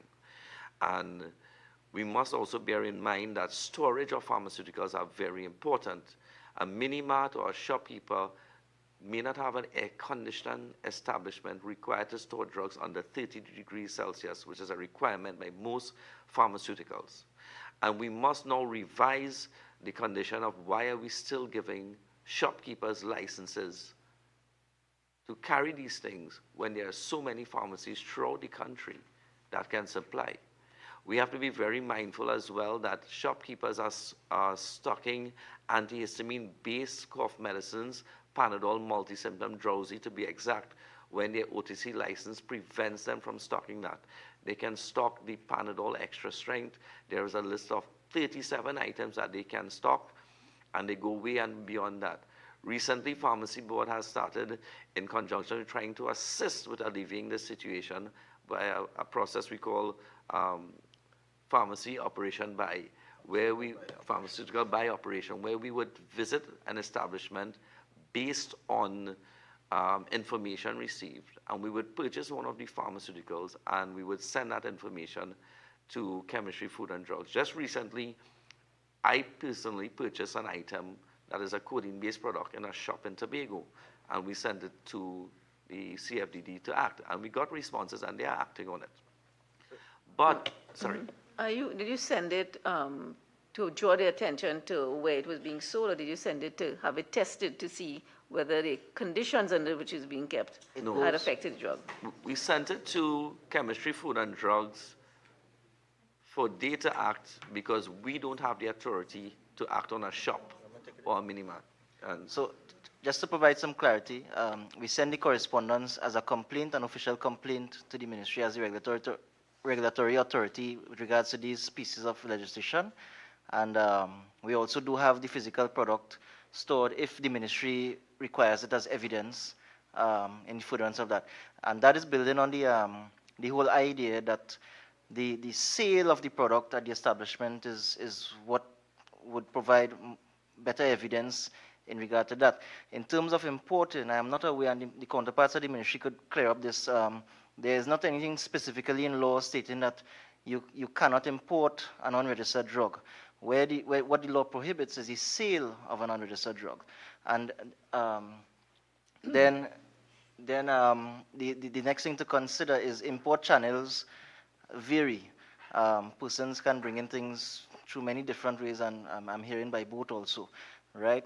So the whole idea is, and coming back to the point of, I heard the ministry, the legal advisor mentioned, is it 84 pharmacies would have been? Right. Now, I would like to say, yes, the Pharmacy Board is focused on improving the profession and regulating it. And 84 pharmacies, you found discrepancies with regards to the practice there. But I would also like to draw the reference that pharmacies are the ones where the focus is. But there are a significant number of establishments, and I dare say much more than we have pharmacies outside there, that where unregistered products are being sold, pharmaceuticals are being sold where they are not licensed to carry pharmaceuticals. So Pharmacy Board is trying to take and adopt a holistic approach in terms of regulating, assisting in the regulation of that by not only focusing on pharmacies, but looking at the other establishments, the numerous establishments in Trinidad and Tobago that carry these pharmaceuticals without the relevant licenses. And one last point I'd like to make with regards to that. I recently bought an antihistamine product from a grocery. Now, the OTC license tells you can sell cough preparations that doesn't have an antihistamine in it. Now, what I find peculiar is that the specific antihistamine is registered under the Food and Drugs Act, but the conditions of sale is listed as freely. And before I was about to prepare the complaint to send to the ministry, I was in search of the legislation that specifically prohibits the sale of that item in an establishment not licensed to do so. And the condition of sale says freely, and I'm not finding any governing legislations to govern that condition of sale freely as a pharmaceutical preparation registered under the Food and Drugs Act, as well as nothing in any of the other acts that say that clearly that this product cannot be sold in this supermarket because of the fact that it says freely. And so you're saying that there are some legal loopholes? Yes, many legal loopholes. In my humble opinion, yes. And you see, these are what I want to elicit out of this inquiry, because the JSC makes recommendations to Parliament, and if there are recommendations to change some of the laws, then that is what we should be getting out from you, right? Madam Chair, I want to move to an issue that was raised in. Sure. I think the Ministry of Health needs to respond to this. Is an old problem. This is not something that has developed now. Is it that the Ministry of Health lacks the resources? Is it overwhelmed by the problem of managing and even being aware of the distribution of these unregulated drugs? And I think we need to, because this is a current problem, the issue of Ozempic. Who is administering this? The mention came of in gyms and salons and so on, but are doctors also involved? And given the length of time it seemed to me to take, and you've talked about what has happened with the police, 84, nothing happened over 2 years. Do we have to wait for someone to die to act quickly? Because this is a case so that we know people have died. People don't know, for example, when to stop, how much nausea to accept because in pursuit of the ideal weight and so on. So I want to know what is the ministry's response. This seems to me to be an urgent issue, that particular thing, in a chronic problem. So can we hear something? Thank you very much, Chair. Yes, I do agree with you with respect to the magnitude of the problem with Ozempic, not just in Trinidad and Tobago, but in the entire world. That's happening because we've had a recent NHS notification of the ill effects, the side effects of the Ozempic. So as it is in Trinidad and Tobago, the law, and our legal advisor can correct me, states that if there is any way that you have reason to believe that there is a third schedule item that's you have the ability to go in and check, and hence the reason the answer to your first question in terms of the resources, we would have increased the resources at the Chemistry, Food and Drug Division and the Drug Inspectorate in order to undertake these increased inspections and the resources that will be required to treat with the challenges that's coming before us. What's the extent of the increase? In respect to the increase of staff, we would have increased to about 10 additional inspectors within the department within the last year. Then optimum size that you require, a number of persons. So, Chair, the structure has allowed for 30 in total. We've had 14 and we've gotten 10 more with the hope of getting another 10 more to assist with the needs of what is required for us to get it done. Right. In addition, the Drug Inspectorate, the organizational structure allows for 11 at this point in time.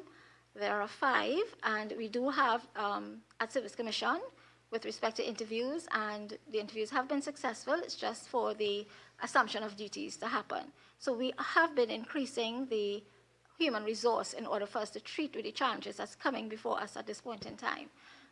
We have also done scheduling and prioritize what needs to be done, looking at what is happening to our population with respect to the Ozempic. Just proceed on the Ozempic point, yes. So with respect to what is the ministry doing with respect to any notification? It is the standard practice that once something comes to our attention in terms of a recall, in terms of a adverse event coming from the regulatory body internationally, the owner of the products basically. So for example, Ozempic is owned by Novo Nordisk. We have not received anything from Novo Nordisk indicating the side effects or a recall of the product. So what we do is we take our own actions in Trinidad and Tobago, but there can be no media release given the fact that we haven't received anything from the owners of the product per se, because then it means as though Trinidad and Tobago will be interfering with the image of Novo Nordisk internationally when it did not come to us officially. So indirectly, this is what we need to do at this point in time. We go in, or the necessary complaints that come to our attention, we treated it from the enforcement perspective. What also happens is that from time to time, we would reach back out to TTPS and the organized OCIU That is the name of the unit under National Security, just to get an update in terms of what is happening so that we'll be aware of the steps taken and where it is in law. And we have written to them on several occasions to try to get an update so that we'll be aware, listen, are we doing our exercise in futility, or is something happening with the can we say something definitive at this point in time? So we have been in contact with them to get an update in terms of what's happening. Yeah, but you didn't say if you got an update. No update. So you have been repeatedly contacting that unit in the Ministry of National Security with no response. And you have reported 84 cases to the police with no charges being laid. Is any of those referrals involve Ozempic? No? The Ozempic went, like I said, that's the active one with the anti-illicit task force. Yeah. Yes. Member? Yeah. Thank you very much.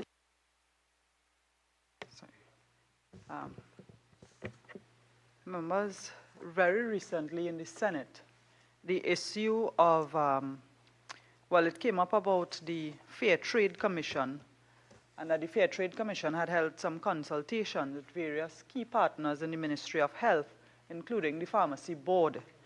And of course, one of the major issues had to do with the recent joint venture between Massey and Superfarm, where essentially Superfarm has now acquired all of Massey's pharmacies. And we want to find out if the board would have raised any complaints or concerns about this whole anti-competitive culture or conduct that we are going to in the pharmaceutical industry.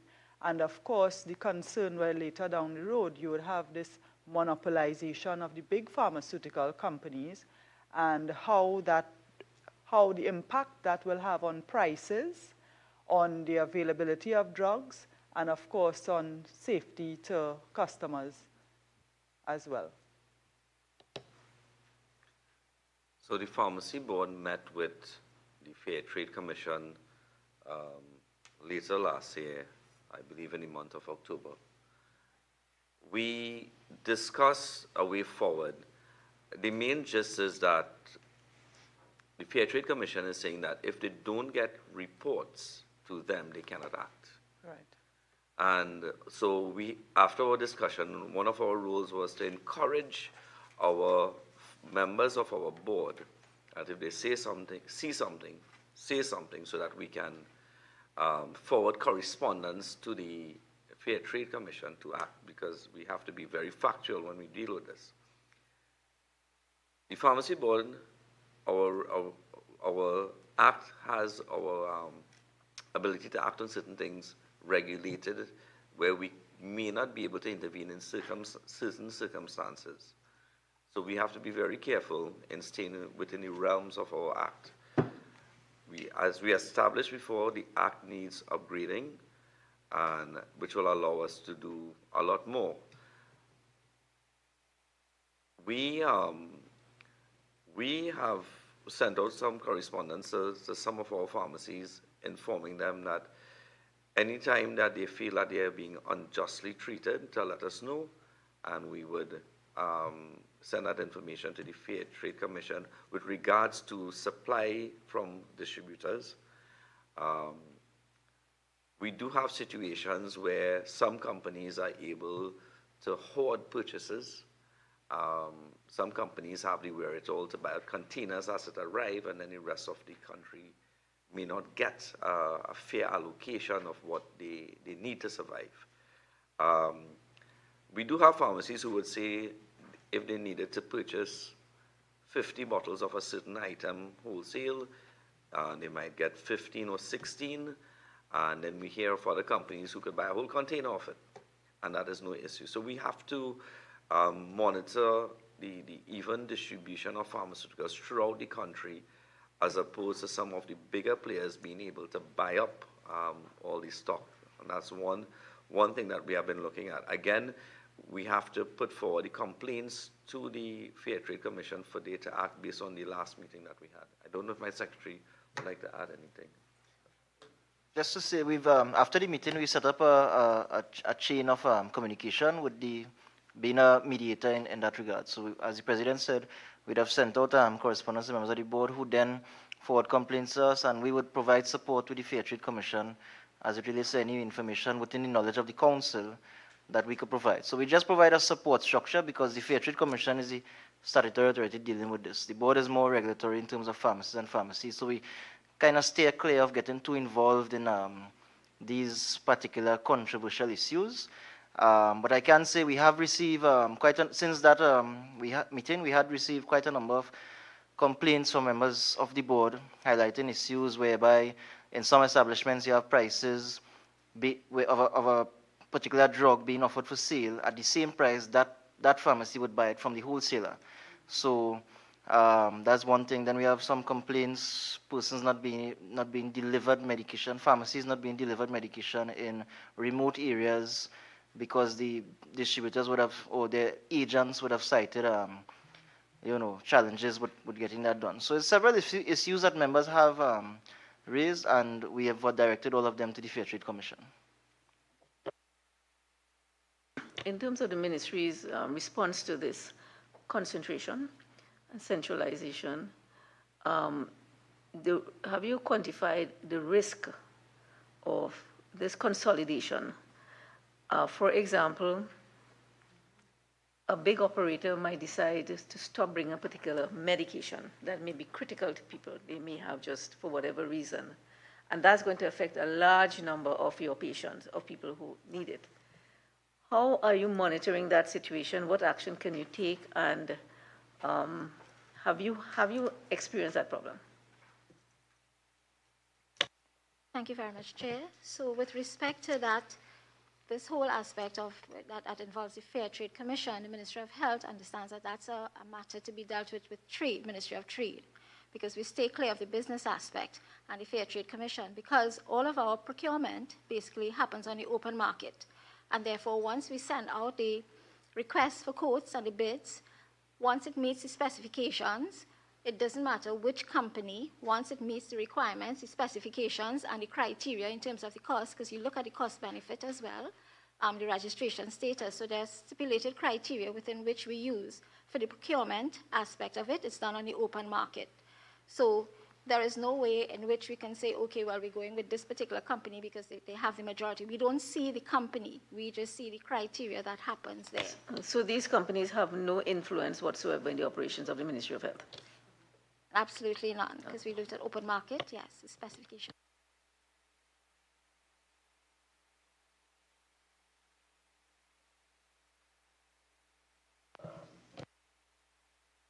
Vivian has advised us that she must leave now, and that triggers certain actions.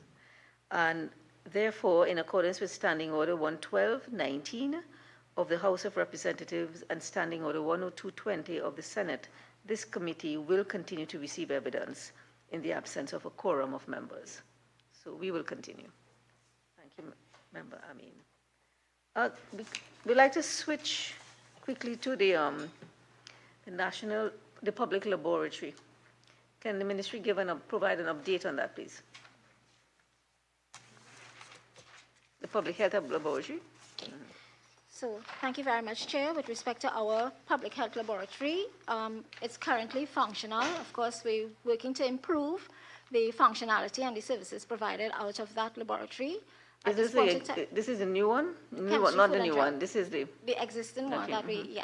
Mm-hmm. So we currently do food testing. We do a bit of microbiology, and we're now beginning to operationalize back the drug. However, that being said, I want to state that the CARFA reference lab in Jamaica is the Caribbean reference lab for all the member states. All ministers of health would have collaborated and aligned resources to ensure that that is a reference lab that is in existence that we can use as Trinidad and Tobago can access the use of the services there for regional, for testing of drugs. Testing of drugs happens at the Jamaica CARFA reference lab. I also want to state that categorically, there will be no member state that will have all of the resources required for all of the testing that's required. Hence the reason they pooled resources in order to be able to have a most efficient lab at the Jamaica CARFA reference lab. And we have done some testing at that So lab. am I to understand that you've suspended the plan for the new public health lab, and this is retrofitting the existing and working with Jamaica? Or what is going on with the new lab? In respect to the new lab, works are still ongoing. So this particular process is not retrofitting into that. The lab is still on the agenda for implementation. Within what time period?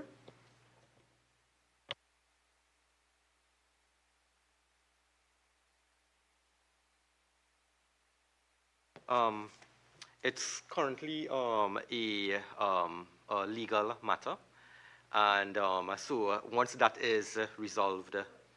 Yes, but what legal matter is that? It's caught up in legal red tape somewhere, or what? What is it? Madam Chairperson, the National Public Health Laboratory was supposed to be constructed on lands that had been allocated for that purpose, and there was an ongoing legal matter which delayed the construction.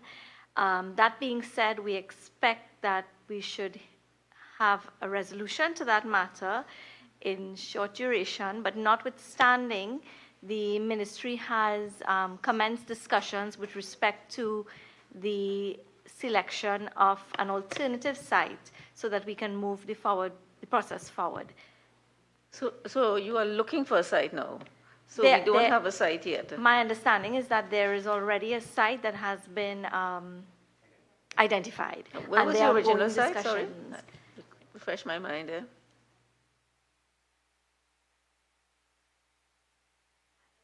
Exact details I wouldn't want to say, but I know it's Valsane. I'm saying Valsane generally.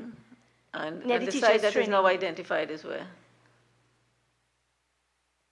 Madam Chairperson, I wouldn't want to comment because I'm not entirely sure. Maybe the deputy PS can help? In respect.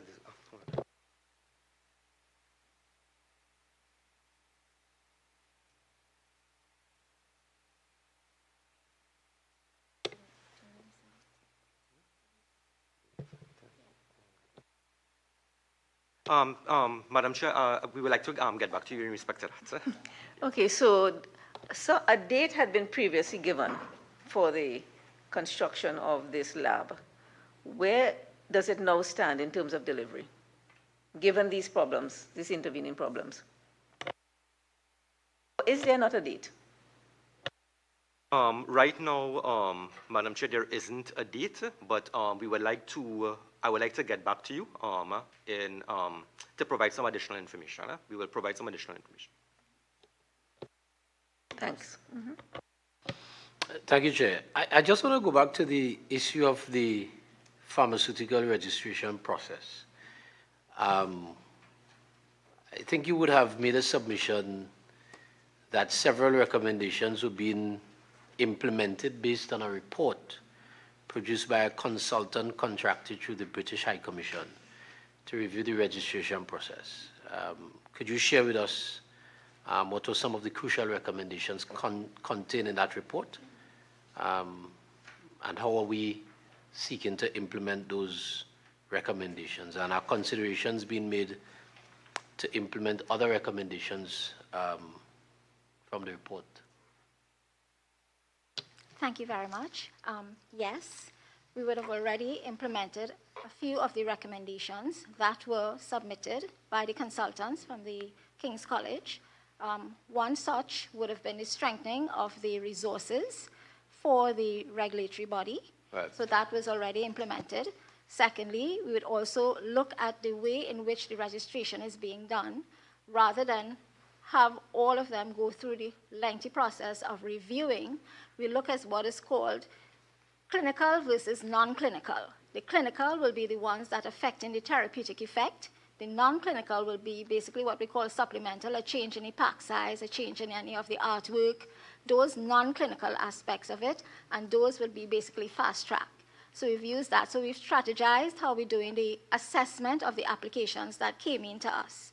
And the other one would be the concept of reliance, the engagement of the concept of reliance, meaning that if the product that is submitted for application is registered in one of the stringent regulatory authority of regional reference, for example, US FDA, the UK, the Australia, European, Argentina, Brazil, etc., we would use those documents, so they will have to provide proof of registration in that stringent regulatory authority that we can verify. Again, we will still need the documents such as the CPP, the GMP, the application, but it will be, we wouldn't have to, would not have to read the technical dossiers, which are the clinical documents with bioequivalence and bioavailability. Those intimate, detailed documents, we will not have to do that because it's already proven that it's been used. Once it's the exact product coming from the exact manufacturing site, everything must be exact as the one that is registered in the stringent regulatory authority. And therefore, we use the concept of reliance so that these can also be fast-tracked. And in doing so, we have tremendously reduced the volume of products submitted, applications submitted for registration. And as far as I understand, we are current, meaning that applications that come in, and we do have in law, I think it's 6 months, within which the product can be submitted, the application submitted, and the final gazetting of the product for registration. So we have implemented at least 3 of the recommendations. The other recommendations, based on the structure and the system in the UK, may not have been able to be implemented because of legislation. And therefore, those are things that we have to work on in terms of amendment. But what we have done so far in terms of the implementation from those recommendations have significantly reduced what was termed the backlog. There's no more backlog per se. Because when you have an application, it goes before the committee. We do have readers. We stratify it in terms of clinical, non-clinical. We use the SRA. And what would usually happen is that when it goes before DAC, you would either approve, you would defer based on the fact that the applicants may not have submitted all of the documents required, the supporting documents, so those would be deferred, and then, of course, rejected based on the fact that it did not meet the requirements of the Drug Advisory Committee. Could have been a bioequivalent or something to that effect, but those are the 3 areas, but it has significantly reduced the time frame. So how long does it take for a drug to be, I don't know if in the conversation we may have missed it, but how long does it take for a drug to be registered from application to approval? So in law, we do have 6 months to get that process done. As it is right now, it is my understanding, and legal can correct me because it has to go through legal to CPC, but it's happening in about 2 to 3 months' time from the point of application. Once all the documents have been submitted with the application, all the required documents are submitted, and that's the fast tracking process. When you have to read the dossier, it sometimes takes a little bit longer because that's a more intricate document that you have to ensure that everything is in compliance with what is required. But I could probably defer to legal to get a more definitive answer. Madam Chair, I can confirm that it's generally 2 to 3 months, and we have collaborated with the Attorney General's office in this regard as well. So they have treated the drug gazetting as a priority. So we don't have any issues. So 2 to 3 months. I'm struggling to, I don't know if you're struggling, but you share with us that one of the reasons why a drug may be considered unregistered or not registered versus, well, the same item, one being registered, the other one unregistered, is because one may be manufactured at one location and another at another location, but it is the same company, same product. Share with us why would that create a problem if it's the same company, same chemical makeup, everything is the same except the manufacturing location. Okay. We have to ensure that the documents that's coming with it, so every drug for registration, whether it's coming from, I will go back to the example, Washington, Florida. Yeah. You have to submit the documents aligned to that particular manufacturing site. So everything came in for the Washington, it went through the process, and in 2 to 3 months it's registered. If no application came for the one from Florida, definitely we can't, there's been no review because nothing came to us. if the application came, but some documents are missing. So the manufacturing site is very important. We have to ensure that that complies with WHO GMP requirements. And it goes with the standard of the manufacturing site itself. Once that has been approved, then and only then we'd be able to say, yes, we can use that one. If there is no certificate stating that that site is not an approved site based on the standard and the process of manufacturing, therein lies the issue. So if they do not supply the documents that's required for us, in this case it will be the GMP, and of course if we're using the reliance concept, the proof of registration in the Stringent regulatory authority, then we cannot go forward. Hence the reason that's a major difference. It's from the manufacturing site. So if the manufacturing site is not an approved site from which products can be imported or cannot be registered. So it's the document submitted by the applicant.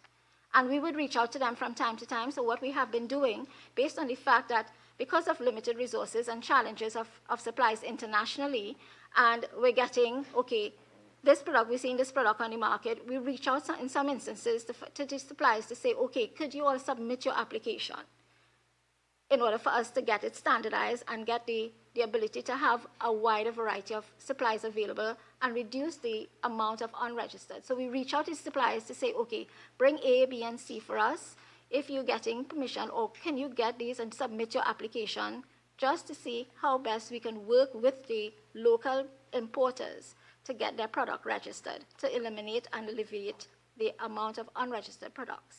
But that is the main reason why one product from one manufacturing site will be registered and the other one will not be. I just want to touch back quickly on something with Sedap, just for some clarity. I don't know if you could share this information with us now. But what is the overall cost annually of the Sedap program to the state? And if you could share with us the number of citizens that are currently registered in the Sedap program. Mm-hmm. And can I add to that? Can you give us a trend? Yeah. From the start of the program, what has been the trend? So with respect to the cost and the number of clients, we would have to get back to you. The figures there, it's just that I don't have the figure with us right now. Yes. With respect to the trend, there was a little decline during the COVID period.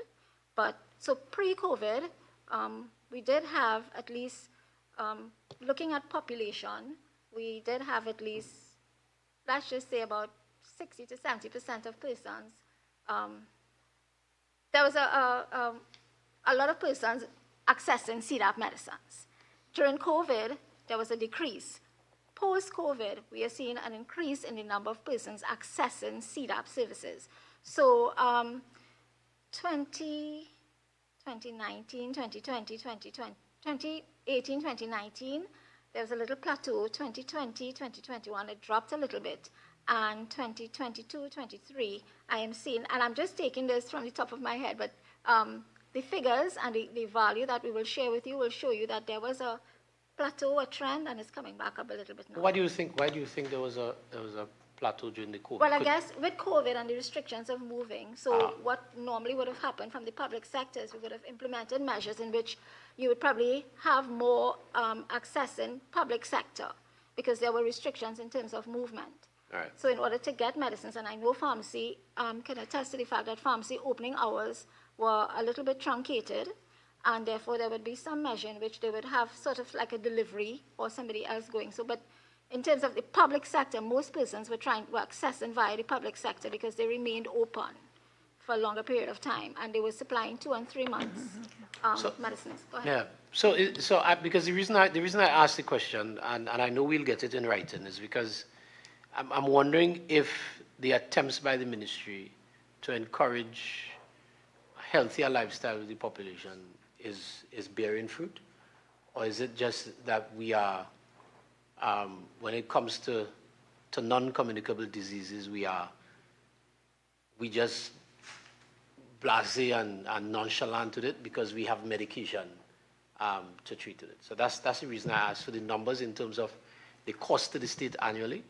And what are the numbers of persons registered in the program? Do you think any of that increase post-COVID is actually due to COVID?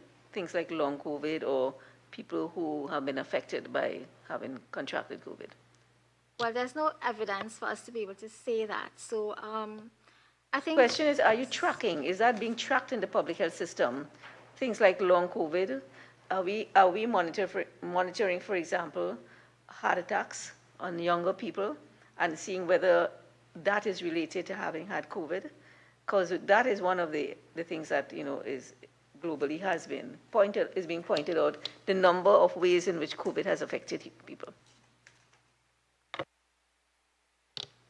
yes, we do have, because we do statistics and data collection from the public sector, and therefore it can be tracked in terms of trending, in terms of as a result of long COVID, but as far as I'm aware at this point in time, I can't speak to the fact that it's actually being done in terms of the reconciliation or the connection between the long COVID and what we're seeing now. But I know that we do have statistics, and I can get back to you with respect to whether there's any trend or correlation.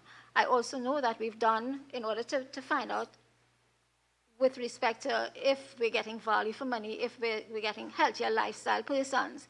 We did recently, and I know there was a JSC on it with respect to the NCDs and the STEP survey, where we would have created a baseline. The ministry would have done the necessary to do a baseline, and from there on, we're going to do the monitoring and the data collection to determine whether we're getting somewhere in terms of getting a healthier population, or what needs to be done from the ministry in order for us to promote other activities to get to the population to a healthier lifestyle. But I know that we do have data collection that's going on. In terms of the correlation, that one we would have to confirm with you what's happening with it. Excuse, please. By Madam Chair, one of my colleagues would like to be excused at this point in time. well, we are hoping to end by no later than 5 o'clock for the other persons who will be here, but of course, the gentleman who has to leave is... I've actually parked in a car park that closes at 5. Okay. Yeah, we wouldn't want you to get locked out. So Yes. when you have to leave, that's fine. Okay. I can come back, but I just need to get my vehicle out of the park. Well, as you please. Madam Chair, I just want to pose this question to the Pharmacy Board. You shared with us that one of the foundational issues that you have is a manual procedures with regards to receiving, investigating, and resolving complaints. Share with us what's your current procedure, and what is the average time frame to resolve a complaint? Thank you, Chair. So currently, once we receive communication from a complaint, we assess the correspondence. One of the first few things we look at is if it is in fact something under the remit of the Pharmacy Board. If it is something under the remit of the Pharmacy Board, we ideally like the complaint to be in format of the person affected by the complaint or directly witnessing the breach, if there's a breach. Once we've assessed that, the office will then prepare it for the council to review at its monthly meetings. But share with us, not to interrupt you, but share with us give us an example of what may be a complaint that the board that is under the purview of the board. So, for example, if we receive a complaint that a member of the public would have visited a pharmacy and upon their visits realized that there was not a responsible pharmacist or a relief pharmacist present, they would write to us informing that this is what took place.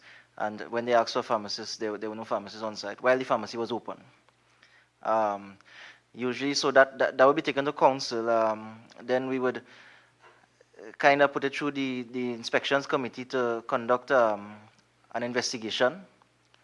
They would usually involve the pharmacist, who would then respond to the complaint. So any complaint we receive, the person being complained against would be required to respond to the complaint and explain what has happened. And once we gather all the facts after the investigation, as is right now, the council will then determine whether or not what corrective action or recommendation should be made.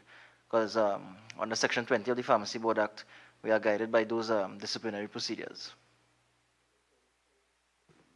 Based on the example that you used, I go to a pharmacy, there's no pharmacist, pharmacy is open, or a pharmacy assistant. I write to you, you do your investigations, you found that my complaint was accurate.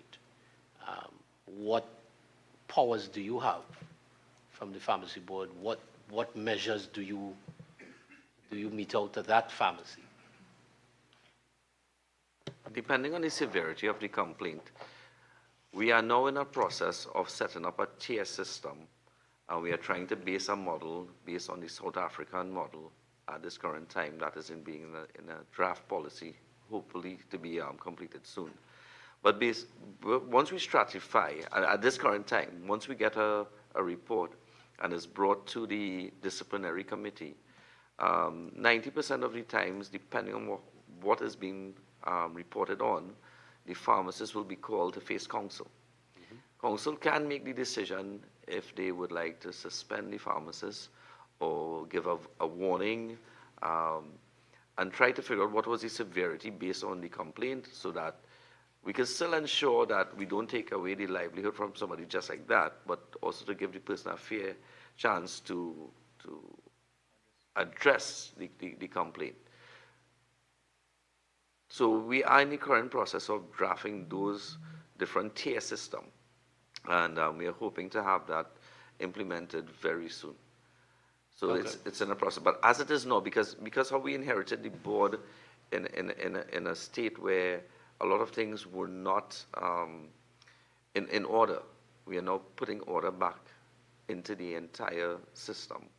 So the policies are being redesigned, they're being redeveloped. We are seeking consultation with other stakeholders as well and other advisors to ensure that we, in putting our policies forward, we are doing the right thing. Okay, so between April, you shared with us between April to October, Yes. you had about 8 complaints.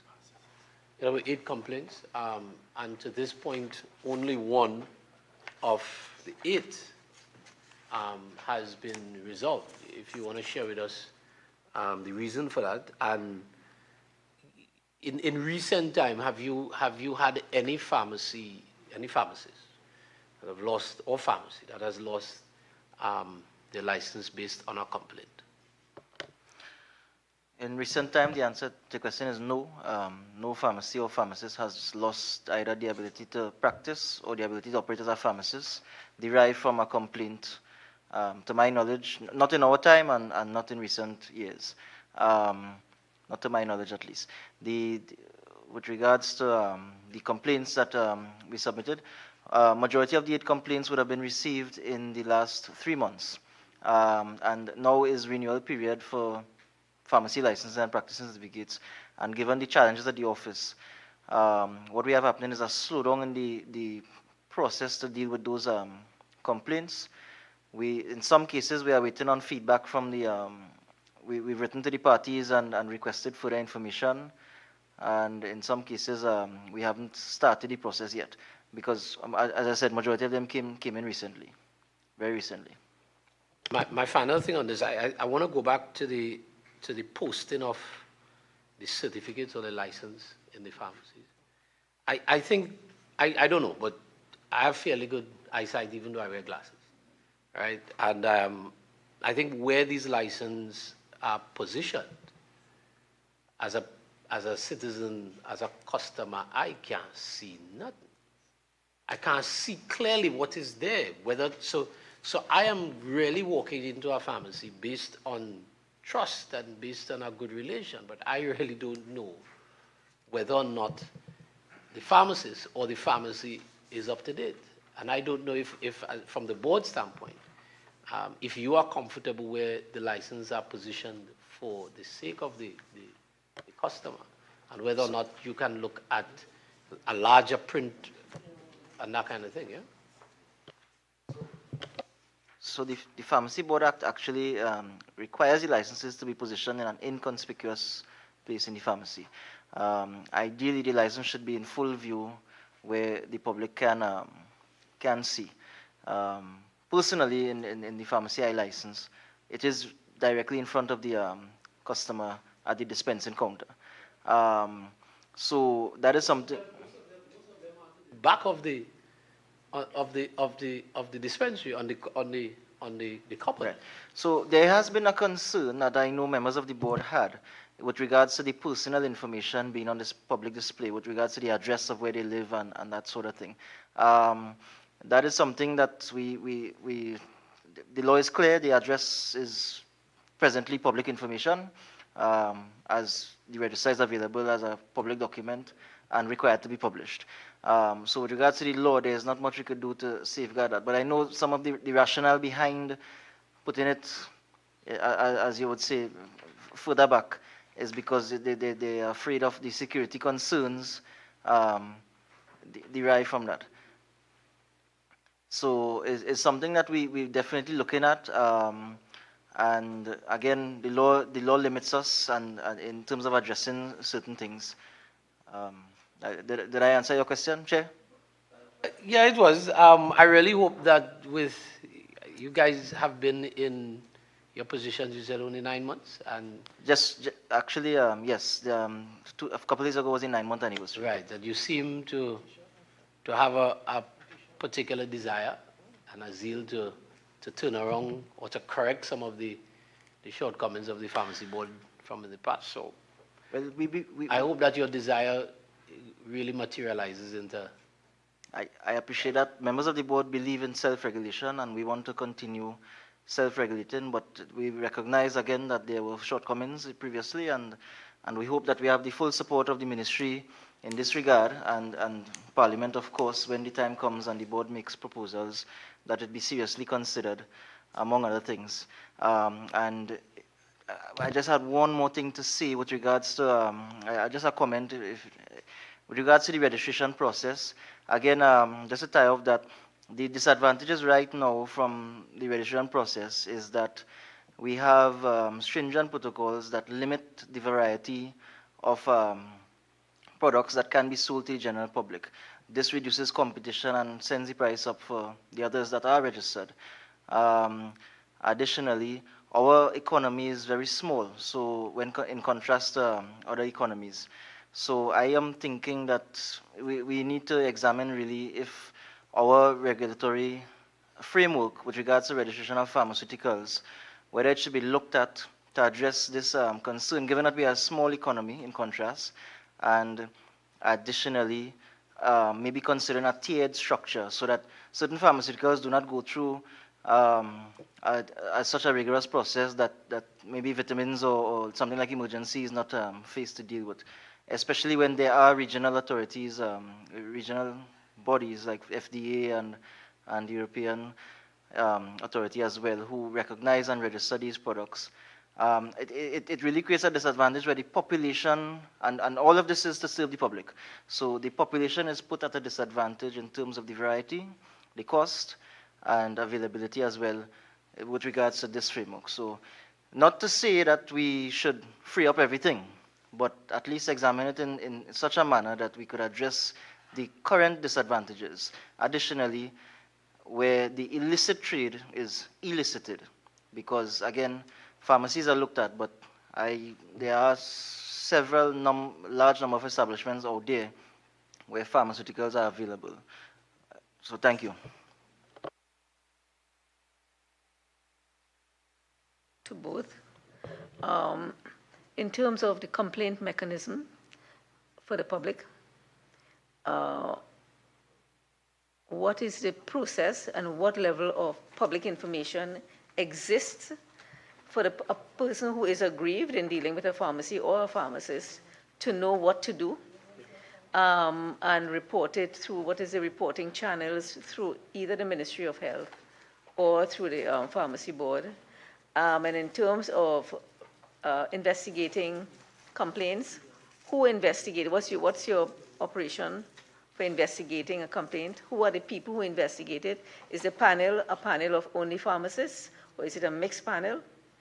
And I will jump off from that to the extent to which resources are devoted to public awareness to help the public understand what you are doing.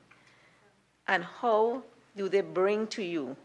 You seem to know about your internal and probably how they operate, but who is thinking about the public and the person who has a problem and doesn't know where to take that problem?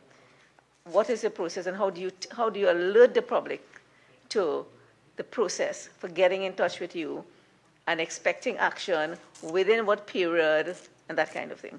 The Pharmacy Board is currently on a process of improving, as you said, all aspects. And one of the things that we are putting in place is a new website. That'll be one thing that we'll be sending out onto social media as well, that if you have complaints, you can contact the board. We also plan to put out a newspaper article very soon as well, informing the public that if you have complaints about pharmacies, you can contact the board at this email address, at this phone number, or visit our website to launch formal complaints. So it is work in progress for us, but it's being initially set up for that process, so that for the members of the public who needs to make a comment. Also, we do have planned awareness programs for the public.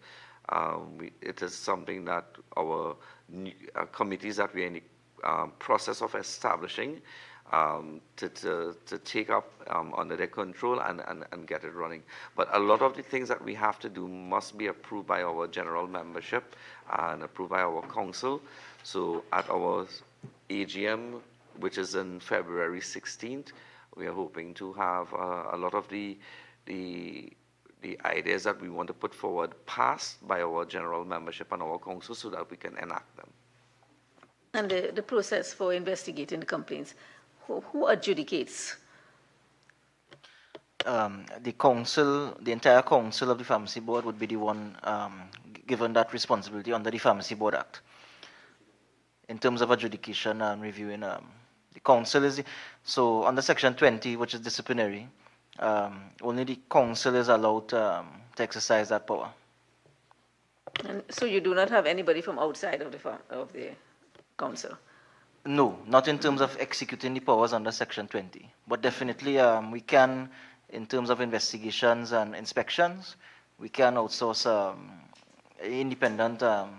Because self-interest is a powerful factor in these organizations, right? Because I've looked at the code. There's a code of conduct that was submitted.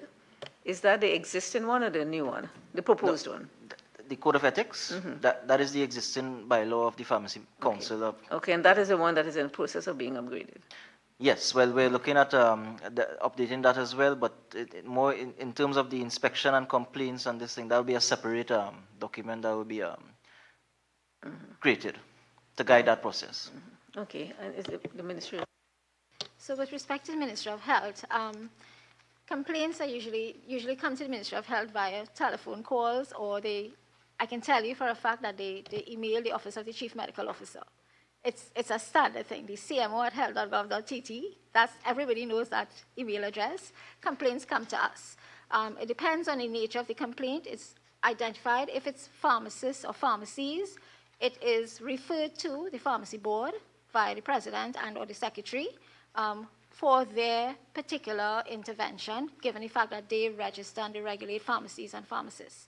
If the complaint is as a result of any of the particular regulatory unit falling under the ambit of the Ministry of Health, let's just say the Drug Inspectorate, antibiotics, narcotics, and or chemistry, food and drug, unregistered products, I've found this unregistered because we have had instances where official documents came to us, signed documents with complaints in terms of a pharmacy having an unregistered product, an antibiotic unregistered product. So that's twofold. It will fall under the Office of the Drug Inspectorate to go in there and identify the unregistered product and treat with it. And there are provisions in the Antibiotic Act that treats with antibiotics, unregistered antibiotics being sold. Legal could probably assist as well, but there are provisions in the Antibiotic Act because the CMO has the authority to revoke the license, the antibiotic license. In addition to that, we will also send it across the Pharmacy Board because they regulate pharmacies and pharmacists. So under their particular section of their particular act, they will now treat with the pharmacists as well. So based on the nature of the complaint that comes to us, it is treated, but definitely. And then the public is also so advised, if they send it via email, if they call, usually those calls come to my office, filter down to my office, and I will guide them accordingly in terms of what can be done. So like I said, the particular one that comes officially, normally the process is I tell them to write officially, send an official correspondence so that we can treat with it as it comes to hand. In most instances, and I'm speaking from the little bit of experience that I've had at the ministry thus far, it will be stockouts, basically, or where can I find this drug?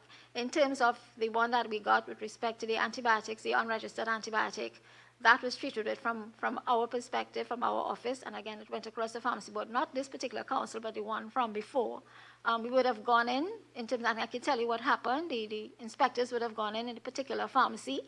We would have done the inspection. We would have done the audit. We would have advised the pharmacists what needs to happen. But unfortunately, we did not find the product in the pharmacy itself. So we would have done the necessary, what is required under our particular piece of legislation that governs the antibiotic. And we would have given the warning letter to the pharmacist. And again, reach out to the pharmacy. But if it's a one-off instance, you get the warning, and then you go back and do the inspection again to see if there's anything else that may come of it. So from the ministry's perspective, it comes to the office of the CMO in most instances, and then we will guide them accordingly. We're Thank you, approaching Chair. we're approaching 5 o'clock. So. Yeah, but I just wanted to, as the principal pharmacist mentioned the drug inspectorate, you would have shared with us that Service Commission would have made some appointments for your vacant positions in terms of your org structure. Could you share with us how many of those were filled? How did you prioritize the ones that required filling, and how do you intend to strengthen the drug inspectorate in the future? Because we recognize that that's a critical entity that's needed, especially with our unregistered drug situation and so on. And that's my final question, Madam Chair, for the evening. Thank you very much. So primarily, so first the principal pharmacist was appointed. Yeah. Subsequent to that, pharmacist 4, because there were 2 vacant positions. 1 has been filled, 1 has been appointed, and the pharmacist 3 is also going to be appointed as another pharmacist 4. And then pharmacist 3, we have 6 positions. 1 has been filled, and again, there are candidates at Service Commission just waiting in terms of the interview process to be interviewed and appointed. And that process, the last year and a half, it took a year and a half, which is better than before. Before it was quite a number of years. So we're seeing some progress in that respect. In addition, the Farm 1s and Farm 2s, we do have 2 Farm 1s and 1 Farm 2 position that, again, has gone across the Service Commission for them to do the necessary advertisement. What has been happening as well is that because we have these vacant positions, we have the associate professionals who are qualified pharmacists. And therefore, Ministry of Education will definitely be able to reach out to the office of the CMO, determine, okay, if there's a need, and definitely they are absorbed. At this point in time, they are absorbed, and they are working with the Office of the Drug Inspectorate. So the plan is they would be getting the necessary training at this point in time. When the Service Commission advertises, of course, there will be prime candidates as well as other candidates, but I mean, they would already have some experience. So that's the plan in terms of filling the positions at the Ministry of Health. So we have had, it has been very good because we moved from 2 to 5 at least. And we also have what is called a bit of short-term engagement in terms of senior farms that will give me the ability to have inspectors, more inspectors go out and perform the inspection duties as well. So at this point in time, we have, like I said, 5 inspectors that I'm sure that we can go out with and get a lot more work done that we were doing before. Because it's not just inspections, but permits and many other duties and functions, but we prioritize what is important to us. And country, sorry, not important to us, but important to country. And the additional associate professionals that we have will also be able to backfill and perform the duties of that the inspectors were bogged down with in the office. So it gives them the ability to go out now and be more present outside and do the duties at the ports in terms of seizures, inspections, at the pharmacies where you can go and do the inspections. We do some audits as well. So it helps us, and the fact that there is a presence outside, it reduces, because word gets around very quickly. And you know, they would usually say, okay, inspections is happening, drug inspectorate is coming around, and therefore there is a decrease in any untoward activities that were taking place because of the lack of presence. So we have a greater presence that's coming in. Sorry, your inspections at pharmacies are usually done unannounced. Yes, sir. But Trinidad and Tobago, from the time you show up with 1, all right, understood. Okay, well, I'd like to thank both teams for engaging in a very thorough discussion and would now like to invite a representative, Mr. Mohammed, from the Pharmacy Board, and Mr. Budram from the Ministry of Health to give some closing remarks limited to 2 minutes. So, Mr. Mohammed. Thank you very much, Chair. There is a significant need to improve the profession. A lot of it is going to be guided by legislative changes. Since 1962, there has not been any legislation to allow Pharmacy Board to regulate distributors. That is very important since we have pharmacists at distributor levels applying for antibiotics, narcotics, and control.